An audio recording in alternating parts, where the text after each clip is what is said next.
ग्यारह सितंबर सनिचरवार का देश प्रदेश टीवी प्रोग्राम लैके बलजिंदर सिंह अटवाल थोड़ी सेवा दे विच हाज़र है। सारे ही दर्शकों को सत श्री अकाल ते आप सारिਆਂ ਦਾ प्रोग्राम दे विच बहुत बहुत स्वागत है। ਅੱਜ ਦੇ प्रोग्राम दे विच सब तो पहले तो साडा लड़ीवार सैगमेंट होवेगा साडी विरासत जो ऋषि नागर हुणी पेश करते हैं। उस दे विच बाबू राजवली हुणां दी कविशरी पेश की जाएगी जो कि शहीद भगत सिंह बारे उन्होंने लिखी। पेश करनगे मास्टर बचित्र सिंह जी गिल कैलगरी तो। इस तो बाद पंजाब तो कुछ सैगमेंट शामिल किए जाएंगे तो फिर साडा लड़ीवार सैगमेंट सिख इतिहास के पन्निਆਂ ਦੇ ਵਿੱਚੋਂ हरजिंदर सिंह थिंद हुणां ਦੇ इंटरव्यू सैगमेंट ਦੇ ਵਿੱਚ शामिल ਹੁੰਦੇ ਹਨ प्रोफैसर कश्मीरा सिंह जी। प्रोग्राम के मगरले हिस्से ਦੇ ਵਿੱਚ ਤੁਹਾਡੇ मनोरंजन के वास्ते पुरानियां यादां ਦੇ ਵਿੱਚੋਂ कुछ गीत संगीत लैजेंड कलाकारां की आवाज़ ਦੇ ਵਿੱਚ पेश किया जाएगा। अज दीयां आवाज़ां होणगीਆਂ मुहम्मद सदीक, रणजीत कौर ਅਤੇ गुरमीत बावा दीयां। यह है अज दा देश प्रदेश टीवी प्रोग्राम।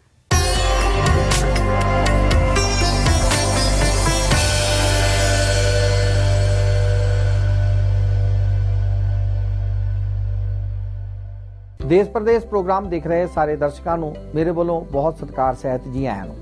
साडे नाल मास्टर बचित्र सिंह गिल जी शामिल ने। साडी विरासत प्रोग्राम तहत उन्हां दे नाल पिछले दिनों तो गलबात की जा रही है। मास्टर जी बहुत बहुत स्वागत। शुक्रिया ऋषि जी, तुहाडा भी ते रेड एफएम दा भी जी बहुत मेहरबानी। मास्टर जी बाबू राजवली जी की गल कर रहे हैं ते उस सिलसिले में ही गल करांगे कि उन्होंने शहीद आजम नूं भी याद किया जी। जी हाँ, उन्होंने उहदा बकायदा किस्सा लिखिया जी, जिहदियां चो दो छंद वो बहुत ही मकबूल होए आ जी। और वो मकबूल भी उन्हां समयां विच होए जदों पंजाब विच नक्सली लहर जोरां ते सी। वाह। क्योंकि वो खाड़कू किस्म दे हैगे आ जी। ते जित्थों तक मैनूं लगदा है कि ਉਹਦੇ ਕਿਸੇ ਜਥੇ ਨੇ ਪਹਿਲਾਂ ਗਾਤਾ ਹੋਵੇ ਤੇ ਨਹੀਂ, ਉਹ ਅਕਸਰ ਮੈਂ ਹੀ ਗਾਏ ਆ। ਅੱਛਾ ਜੀ, ਤੇ ਸਾਨੂੰ ਜ਼ਰੂਰ ਸੁਣਾਓ ਜੀ। ਜ਼ਰੂਰ ਜੀ। ਦਫ਼ਤਰ ਮੂਰੇ ਖੜ ਗਏ ਭਰ ਕੇ ਤੇ ਪਿਸਤੌਲ, ਭਗਤ ਛੱਡੇ ਅੰਗਰੇਜ਼ ਤੇ ਪੈਣ ਕਾਲਜੇ ਹੌਲ।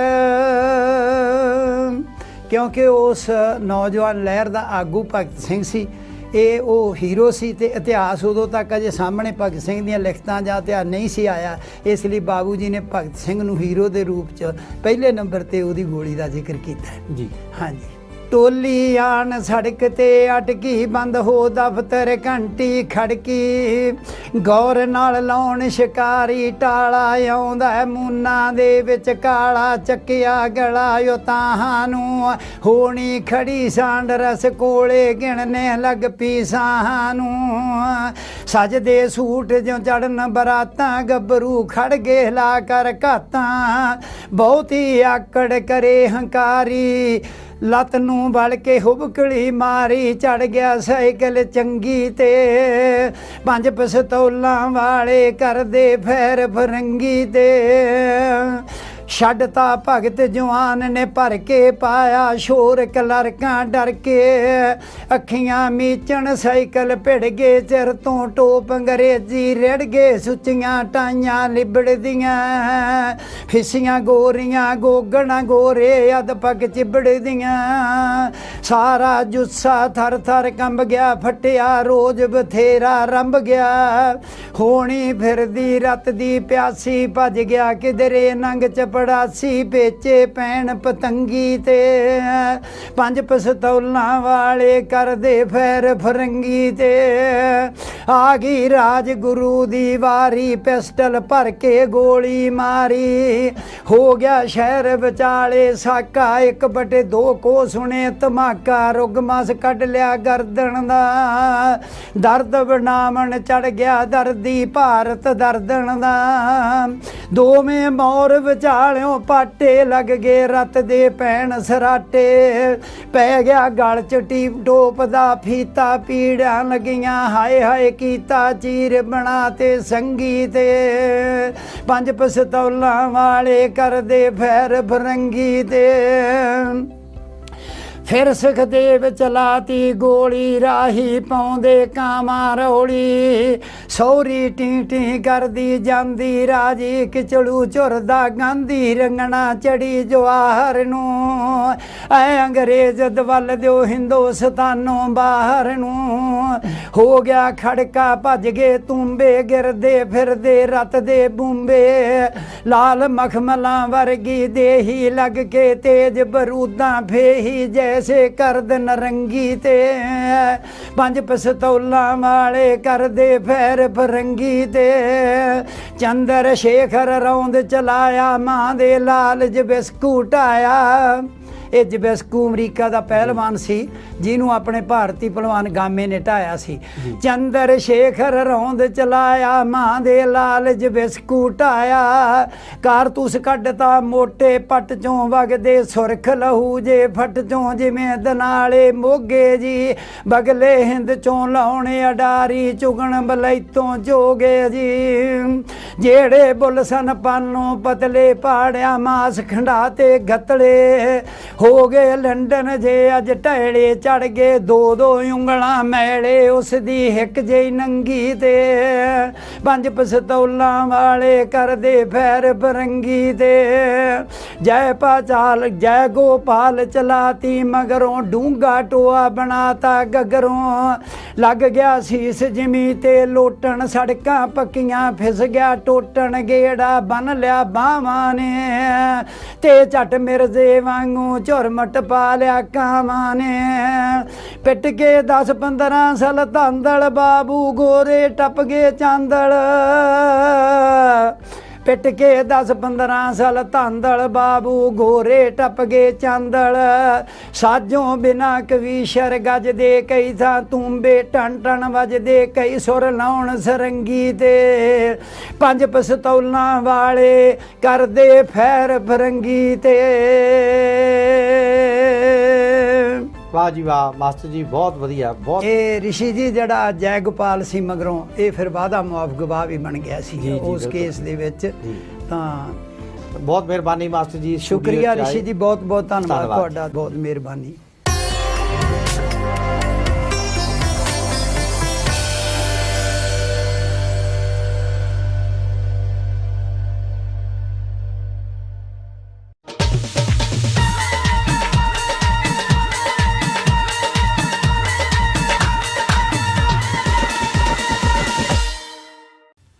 ਤੇ ਹੁਣ ਤੁਹਾਨੂੰ ਪੰਜਾਬ ਲੈ ਚੱਲਦੇ ਹਾਂ ਜਿੱਥੇ ਅੱਜ ਕੱਲ੍ਹ ਹਰ ਪਾਸੇ ਰੋਸ ਮੁਜ਼ਾਹਰੇ ਹੋ ਰਹੇ ਹਨ ਜੋ ਸਭ ਗੰਦੀ ਸਿਆਸਤ ਅਤੇ ਮੁਲਕ ਦੇ ਵਿੱਚ ਜਿਹੜਾ ਭ੍ਰਿਸ਼ਟਾਚਾਰ ਹੈ ਉਹਦਾ ਨਤੀਜਾ ਹੈ ਜਿਨ੍ਹਾਂ ਦਾ ਹੱਲ ਨਾ ਤਾਂ ਸਰਕਾਰਾਂ ਨੇ ਹੀ ਕਰਨਾ ਹੈ ਤੇ ਨਾ ਹੀ ਭ੍ਰਿਸ਼ਟ ਅਤੇ ਜਿਹੜੇ ਸਵਾਰਥੀ ਪੂੰਜੀਪਤੀ ਆ ਉਹਨਾਂ ਨੇ ਕਰਨਾ ਹੈ ਆਖਰ ਲੋਕਾਂ ਨੂੰ ਹੀ ਜਾਗਣਾ ਪੈਣਾ ਹੈ।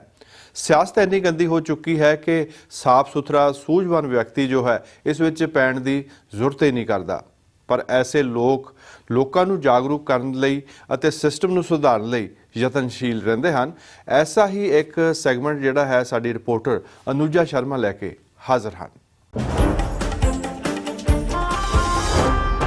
देश प्रदेश टीवी देख रहे ਸਾਰੇ ਦਰਸ਼ਕਾਂ ਦਾ ਸਵਾਗਤ ਮੈਂ ਅਨੂਜਾ ਸ਼ਰਮਾ ਤੇ ਲਗਾਤਾਰ ਜਿਹੜੀ ਸਿਆਸੀ ਸਰਗਰਮੀਆਂ ਹੈਗੀਆਂ ਨੇ ਉਹ ਤੇਜ਼ ਹੁੰਦੀਆਂ ਜਾ ਰਹੀਆਂ ਨੇ ਲੋਕਾਂ ਦੇ ਦਿਲਾਂ ਦੇ ਵਿੱਚ ਬਹੁਤ ਜ਼ਿਆਦਾ ਸਵਾਲ ਨੇ ਬਹੁਤ ਸਾਰੀਆਂ ਚੀਜ਼ਾਂ ਨੇ ਜੋ ਲੋਕਾਂ ਦੇ ਦਿਲਾਂ ਦੇ ਵਿੱਚ ਘਰ ਕਰਕੇ ਬੈਠੀਆਂ ਨੇ ਕਿ 2022 ਦੇ ਵਿੱਚ ਕਿਹੜੀ ਸਿਆਸੀ ਪਾਰਟੀ ਨੂੰ ਲੈ ਕੇ ਆਇਆ ਜਾਵੇ। ਇਸੇ ਤਰੀਕੇ ਨਾਲ ਬਹੁਤ ਸਾਰੇ ਮੁੱਦੇ ਵੀ ਨੇ ਜਿਨ੍ਹਾਂ ਨੂੰ ਚੱਕਣਾ ਬਹੁਤ ਜ਼ਰੂਰੀ ਹੈਗਾ ਆ ਲੋਕਾਂ ਦੇ ਮੁੱਦੇ ਨੇ ਤੇ ਉਹਨਾਂ ਬਾਰੇ ਗੱਲਬਾਤ ਕਰਨ ਲਈ ਸਾਡੇ ਨਾਲ ਅੱਜ ਮੌਜੂਦ ਨੇ ਕੇਸੀ ਸਿੰਘ ਜੀ ਜਿਹੜੇ ਫਾਰਮਰ ਅੰਬੈਸਡਰ ਵੀ ਰਹਿ ਚੁੱਕੇ ਨੇ ਇੰਡੀਆ ਦੇ ਈਰਾਨ ਵਾਸਤੇ ਤੇ UAE ਵਾਸਤੇ ਤੇ ਹੁਣ ਇੱਕ ਸਾਂਝਾ ਸੁਨਹਿਰਾ ਪੰਜਾਬ ਮੰਚ ਜਿਹੜਾ ਹੈਗਾ ਆ ਉਹ ਇਹਨਾਂ ਦੀ ਅਗਵਾਈ ਹੇਠ ਚੱਲ ਰਿਹਾ ਹੈਗਾ ਆ ਜਿਹਦੇ ਵਿੱਚ ਲੋਕਾਂ ਦੇ ਮੁੱਦੇ ਅੱਗੇ ਲੈ ਕੇ ਆਏ ਜਾਣਗੇ ਸਿਆਸੀ ਪਾਰਟੀਆਂ ਦੇ ਮੋਹਰੇ ਰੱਖੇ ਜਾਣਗੇ। ਪਹਿਲੇ ਤਾਂ ਬਹੁਤ ਬਹੁਤ ਸਵਾਗਤ ਸਿੰਘ ਸਾਹਿਬ। ਬਹੁਤ ਮਿਹਰਬਾਨੀ ਸਿੰਘ ਸਾਹਿਬ ਜੇਕਰ ਗੱਲ ਕੀਤੀ ਜਾਵੇ ਮੁੱਦਿਆਂ ਦੀ ਮੁੱਦੇ ਬਹੁਤ ਜ਼ਿਆਦਾ ਨੇ ਤੇ ਤੁਸੀਂ ਕਹਿ ਰਹੇ ਹੋ ਤੁਸੀਂ ਸਿਆਸਤ ਦੇ ਵਿੱਚ ਉਤਰੋਗੇ ਵੀ ਨਹੀਂ, ਲੋਕਾਂ ਦੇ ਮੁੱਦੇ ਵੀ ਲੈ ਕੇ ਆਏ ਜਾਣਗੇ ਤੇ ਉਹਨਾਂ ਨੂੰ ਸੋਲਵ ਕਰਨ ਦੀ ਵੀ ਕੋਸ਼ਿਸ਼ ਕੀਤੀ ਜਾਏਗੀ। ਇਹ ਕਿਸ ਤਰੀਕੇ ਨਾਲ ਚੱਲੇਗਾ, ਕੰਮ ਕਿਸ ਤਰੀਕੇ ਨਾਲ ਹੋਏਗਾ? ਦੇਖੋ, ਅੱਜ ਸਵੇਰੇ ਅਸੀਂ ਪਹਿਲਾਂ ਤਾਂ ਅਨੰਦਪੁਰ ਸਾਹਿਬ ਗਏ ਕਿਉਂਕਿ ਇਹ 10ਵੇਂ ਗੁਰੂ ਸਾਹਿਬ ਦੀ ਧਰਤੀ ਹੈ। ਸੋ ਉੱਥੋਂ ਸ਼ੁਰੂ ਕਰੋ ਜੇ ਕੋਈ ਕੰਮ ਸ਼ੁਰੂ ਕਰਨਾ। ਜਿੱਥੇ ਆਪਾਂ ਬੈਠੇ ਹਾਂ ਇਹ ਵੀ ਉਹਦਾ ਹਿੱਸਾ ਹੈ। ਫਿਰ ਕੁਰਾਲੀ ਦੇ ਨੇੜੇ ਅਸੀਂ ਇੱਕ ਛੋਟਾ ਜਿਹਾ ਮੰਚ ਇਕੱਠਾ ਕੀਤਾ ਹੋਇਆ ਸੀ, ਕੋਈ 300 ਬੰਦੇ, ਪੂਰਾ ਹਾਲ ਭਰਿਆ ਹੋਇਆ ਸੀ। ਆਲੇ ਦੁਆਲੇ ਦੇ ਪਿੰਡਾਂ ਤੋਂ 5 ਸਰਪੰਚ, ਥੋੜ੍ਹੇ ਬੰਦੇ ਖਰੜ ਤੋਂ। ਸੋ ਉੱਥੇ ਆਹੀ ਗੱਲ ਉਹਨਾਂ ਨਾਲ ਸ਼ੁਰੂ ਕੀਤੀ ਕਿ ਅਸੀਂ ਤਾਂ ਗੱਲ ਕਰਨ ਆਏ ਹਾਂ। ਉਹ ਫਿਰ ਗੱਲਾਂ 'ਚੋਂ ਕੋਈ ਨਵੇਂ ਮੁੱਦੇ ਨਿਕਲਦੇ ਆ, ਉਹਨਾਂ ਨੇ ਬੜੇ ਧਿਆਨ ਨਾਲ ਸਾਡੀ ਗੱਲ ਸੁਣੀ। ਇੱਥੇ ਇੱਕ ਹੋਰ ਚੀਜ਼ ਆ ਜਾਂਦੀ ਹੈ, ਮੁੱਦੇ ਤਾਂ ਬਾਹਰ ਆ ਗਏ। ਮੁੱਦੇ ਅਗਰ ਜੇਕਰ ਅਸੀਂ ਗੱਲ ਕਰੀਏ, ਇੱਟ ਪੁੱਟੋ ਇੱਕ ਮੁੱਦਾ ਹੈਗਾ ਆ। ਜੇਕਰ ਅਸੀਂ ਪੰਜਾਬ ਦੀ ਗੱਲ ਲੈ ਲਈਏ ਤੇ ਤੁਹਾਡੀ ਵਿੱਚ ਪੈਣ ਦੀ ਲੋੜ ਪਈ, ਉਸ ਤੋਂ ਬਾਅਦ ਤੁਸੀਂ ਲੋਕਾਂ ਦੇ ਮੁੱਦੇ ਸਰਕਾਰਾਂ ਤੱਕ ਲੈ ਕੇ ਜਾਓ, ਤਾਂ ਵੀ ਕੀ ਗਾਰੰਟੀ ਹੈਗੀ ਹੈ ਕਿ ਸਰਕਾਰ ਉਹ ਮੁੱਦਿਆਂ ਨੂੰ ਵੀ ਸੁਣੇਗੀ? ਕੋਈ ਗਾਰੰਟੀ ਨਹੀਂ, ਲੇਕਿਨ ਉਹਦੇ 'ਚ ਇਹ ਹੈ ਜਦ ਅਸੀਂ ਮੁੱਦੇ ਨੂੰ ਲੈ ਕੇ ਜਾਵਾਂਗੇ, ਰੌਲਾ ਪਾਵਾਂਗੇ, ਤੁਸੀਂ ਆ ਗਏ ਨਾ ਮੇਰੇ ਕੋਲ, ਤੁਸੀਂ ਉਹ ਵਿਚਾਰੇ ਪਿੰਡ ਵਾਲੇ ਕੋਲ ਤਾਂ ਨਹੀਂ ਪਹੁੰਚ ਸਕਦੇ। ਤੁਹਾਨੂੰ ਅੱਜ ਕਿਹਾ ਤਾਂ ਹੋਰ ਬਹੁਤ ਲੋਕ ਸੁਣਨਗੇ। ਇੱਕ ਲੋਕਤੰਤਰ ਦੇ ਵਿੱਚ ਉਹ ਪ੍ਰੈਸ਼ਰ ਪੈਂਦਾ ਗਵਰਨਮੈਂਟ ਦਾ, ਜਦ ਕਿ ਇਲੈਕਸ਼ਨਾਂ ਨੇੜੇ ਹੋਣ ਫਿਰ ਤਾਂ ਜ਼ਿਆਦਾ ਪੈਂਦਾ ਹੈ। ਕਿਉਂਕਿ ਉਹ ਜਿਹੜੇ ਮੁੱਦੇ ਚੱਕ ਰਹੇ ਨੇ, ਸੀਐਮ ਕੌਣ ਹੋਊਗਾ ਨਾ ਜੀ, ਜਲਦੀ ਸੀਐਮ ਨੂੰ ਚੇਂਜ ਕਰੋ। ਇੱਕ ਪਾਰਟੀ ਹੈ ਜਿਹਨੂੰ ਸੀਐਮ ਲੱਭ ਹੀ ਨਹੀਂ ਰਿਹਾ। ਇੱਕ ਦੁਬਈ 'ਚ ਬੈਠੇ ਮਿੱਤਰ ਸਾਡੇ ਐਸਪੀ ਸਿੰਘ ਕਹਿ ਰਹੇ ਨੇ ਮੈਨੂੰ ਤੰਗ ਕਰੀ ਜਾ ਰਹੇ। ਮੈਂ ਕਹਿ ਰਿਹਾ ਭਾਈ ਮੈਂ ਲੜਨਾ ਨਹੀਂ। ਸੋ ਇਹ ਕੀ ਸੀਐਮ ਇਸ ਤਰੀਕੇ ਨਾਲ ਤੈਅ ਹੋਣਗੇ ਹੁਣ ਕਿ ਇੱਕ ਬੰਦੇ ਦੇ ਪਿੱਛੇ ਲੱਗ ਲਓ? ਇਹ ਤਾਂ ਸੁਣਿਆ ਐਕਟਰਾਂ ਦੇ ਪਿੱਛੇ ਸਿਗਨੇਚਰ ਲੈਣ ਨੂੰ, ਸੈਲਫੀਆਂ ਖਿਚਾਉਣ ਨੂੰ ਲੋਕ ਭੱਜਦੇ ਹੈ। ਸੀਐਮ ਦੇ ਕੈਂਡੀਡੇਟ ਇਸ ਤਰੀਕੇ ਨਾਲ ਲੱਭੇ ਜਾਣਗੇ? ਆਈ ਮੀਨ ਇਸ ਚੀਜ਼ 'ਚ ਲੱਗੀਆਂ ਹੋਈਆਂ ਪਾਰਟੀਆਂ। ਲੇਕਿਨ ਮੁੱਦਿਆਂ ਦੇ ਵਿੱਚ ਆਹ ਜਿਹੜੇ ਮੁੱਦੇ ਆ ਲੋਕਾਂ ਦੇ, ਉੱਥੇ ਆਏ ਜਿਸ ਤਰੀਕੇ ਨਾਲ ਲੋਕ ਆਏ ਤੇ ਉਹਨਾਂ ਨੇ ਕਿਹਾ ਜੀ ਸਾਨੂੰ ਬੜਾ ਆਨੰਦ ਆਇਆ ਕਿ ਤੁਸੀਂ ਵੋਟ ਨਹੀਂ ਮੰਗਣ ਆਏ, ਤੁਸੀਂ ਸਿਰਫ ਸਾਡੀ ਗੱਲ ਸੁਣਨ ਆਏ ਹੋ, ਸਾਡੀ ਗੱਲ ਸੁਣੀ ਹੈ। ਲੋਕਾਂ ਨੂੰ ਇਹ ਵਿਸ਼ਵਾਸ ਰਿਹਾ ਨਹੀਂ ਕਿ ਕੋਈ ਸਾਡੇ ਵਾਸਤੇ ਖੜਾ ਹੋਏਗਾ। ਉਹਨਾਂ ਨੂੰ ਲੱਗਦਾ ਹੈ ਕੋਈ ਵੀ ਮੂਹਰੇ ਆਏਗਾ ਆਪਣਾ ਕੋਈ ਨਾ ਕੋਈ ਸੋਚ ਕੇ ਆਏਗਾ ਕਿ ਮੇਰਾ ਇਹ ਫਾਇਦਾ ਹੋਏਗਾ। ਤੇ ਐਸਾ ਕਿਸ ਤਰੀਕੇ ਨਾਲ ਤੁਸੀਂ ਕਰੋਗੇ ਕਿ ਲੋਕਾਂ ਦੇ ਮੁੱਦੇ ਜਿਹੜੇ ਤੁਸੀਂ ਅੱਜ ਲੋਕਾਂ ਦੇ ਵਿੱਚ ਵਿਚਰ ਰਹੇ ਹੋ, ਉਹ ਹੋਰ ਲੋਕ ਤੁਹਾਡੇ ਤੱਕ ਜੁੜਨ, ਹੋਰ ਲੋਕ ਤੁਹਾਡੇ ਤੱਕ ਪਹੁੰਚਣ? ਬਿਲਕੁਲ ਸਹੀ ਕਿਹਾ। ਸੋ ਸੋਸ਼ਲ ਮੀਡੀਆ ਦੀ ਇੱਕ ਬਹੁਤ ਵੱਡੀ ਅਸੀਂ ਕੋਸ਼ਿਸ਼ ਕਰ ਰਹੇ ਹਾਂ। ਸਾਈਟਾਂ ਬਣਾ ਲੀਆਂ ਨੇ ਮੰਚ ਦੀਆਂ। ਫਿਰ ਇੱਕ ਨੰਬਰ ਹੈਗਾ 74064 ਔਰ 5 ਵਾਰੀ 5, ਪੰਜਾਬ ਦੇ 5, 7406455555। ਇਸ ਤੇ ਜੇ ਲੋਕ ਕਾਲ ਦੇਣ, ਉਹ ਰਿਕਾਰਡਿੰਗ ਹੋ ਜਾਏਗੀ, ਉਹਨਾਂ ਨਾਲ ਵਾਪਸ ਕਾਲ ਜਾਏਗੀ। ਔਰ ਹੋਰ ਜ਼ਿਆਦਾ ਮਤਲਬ ਕਿ ਇਹ ਅਸੀਂ ਨੰਬਰ ਥੋੜ੍ਹਾ ਜਿਹਾ ਜਦ ਲਾਂਚ ਕੀਤਾ ਉੱਥੇ ਡਿਸਪਲੇ ਕਰਨਾ ਚਾਹੀਦਾ ਸੀ, ਨਹੀਂ ਹੋਇਆ। ਪਰ ਹਾਲੇ ਵੀ ਸਾਡੇ ਕੋਲ ਕੋਈ 1000 ਕਾਲ ਤਾਂ ਆ ਗਈ ਹੈ। ਉਹਦੇ ਬਾਵਜੂਦ 300-400 500 WhatsApp ਮੈਸੇਜ ਆ ਗਏ ਨੇ, ਕਈ ਬਾਹਰੋਂ ਆ ਰਹੇ ਨੇ, ਡਾਕਟਰ ਵਗੈਰਾ ਅਮਰੀਕਾ ਤੋਂ ਭੇਜ ਰਹੇ, ਦੱਸੋ ਜੀ ਅਸੀਂ ਕੀ ਕਰ ਸਕਦੇ ਹਾਂ। ਸੋ ਇਸ ਕਰਕੇ ਇਹ ਜੇ ਸ਼ੁਰੂਆਤ 'ਚ ਹੀ ਇੰਨਾ ਹੋ ਰਿਹਾ ਹੈ, ਫਿਰ ਆ ਜਿਹੜਾ ਅੱਜ ਦਾ ਪ੍ਰੋਗਰਾਮ ਹੋਇਆ ਇਹ ਸੋਸ਼ਲ ਮੀਡੀਆ ਤੇ ਚਲਾ ਜਾਏਗਾ, ਫੇਸਬੁੱਕ ਤੇ ਚਲਾ ਜਾਊਗਾ, ਇਹਨੂੰ ਅੱਗੇ ਤੱਕਾਂਗੇ ਤਾਂ ਕਿ ਜ਼ਿਆਦਾ ਤੋਂ ਜ਼ਿਆਦਾ ਲੋਕ ਦੇਖਣੇ ਸੀ। ਇਹਦੇ ਸੋਸ਼ਲ ਮੀਡੀਆ 'ਚ ਇਹੀ ਹੁੰਦਾ, ਐਕਸਪਲੋਜਨ ਹੁੰਦਾ ਹੈ। 500-400 ਨਾਲ ਸ਼ੁਰੂ ਹੋਇਆ, ਉਹ ਅੱਗੇ ਜਾ ਕੇ ਹੁਣ ਜਿਹੜੇ ਅੱਜ 300 350 ਆਏ ਹੈ, ਕੁਝ ਆਂਦੇ ਗਏ ਕੁਝ ਜਾਂਦੇ ਗਏ, ਪਰ ਭਰਿਆ ਹੋਇਆ ਸੀ ਹਾਲ। ਤੇ ਉਹ ਜਾ ਕੇ ਹੋਰਾਂ ਨਾਲ ਗੱਲ ਕਰਨਗੇ। ਜੇ 2-2 5-5 ਬੰਦਿਆਂ ਨਾਲ ਵੀ ਗੱਲ ਕਰਦੇ ਹੈ ਤਾਂ 2000 ਤਾਈਂ ਤਾਂ ਪਹੁੰਚ ਗਈ ਗੱਲ। ਸੋ ਉਂਝ ਗੱਲ ਇੱਥੇ ਮੂੰਹ ਦੇ ਰਾਸਤੇ ਗੱਲ ਬਹੁਤ ਫੈਲਦੀ ਹੈ। ਆਪਣੇ ਪੁਰਾਣੇ ਟਾਈਮ 'ਚ ਪੋਲਿਟਿਕਸ ਵੀ ਇੰਝ ਹੀ ਹੁੰਦੀ ਸੀ। ਪਿੰਡਾਂ ਦੇ ਵਿੱਚ ਇੱਕ ਬੰਦਾ ਸ਼ਹਿਰ ਜਾਂਦਾ ਸੀ, ਉਹ ਜਾਂ ਤਾਂ ਬੱਸ 'ਚ ਗੱਲਾਂ ਕਰਦੇ ਜਾਣਾ, ਉਹਨੇ ਚੰਡੀਗੜ੍ਹ ਆਇਆ, ਜਾਂ ਕੋਈ ਇੱਕ ਬੰਦਾ ਅਖਬਾਰ ਪੜ੍ਹ ਲੈਂਦਾ ਸੀ, ਫਿਰ ਉਹ ਉੱਥੋਂ ਦਾ ਬਣ ਜਾਂਦਾ ਸੀ ਸਾਰੀ ਚੀਜ਼ ਦਾ ਜਾਣਕਾਰ। ਸੋ ਉਹ ਫਿਰ ਬੈਠ ਕੇ ਪਿੰਡ 'ਚ ਕਹਿੰਦਾ ਸੀ ਲੈ ਭਾਈ ਇੰਝ ਹੋ ਰਿਹਾ। ਉਹ ਡਿਬੇਟ ਚੱਲ ਪੈਂਦੀ ਸੀ ਪਿੰਡ 'ਚ।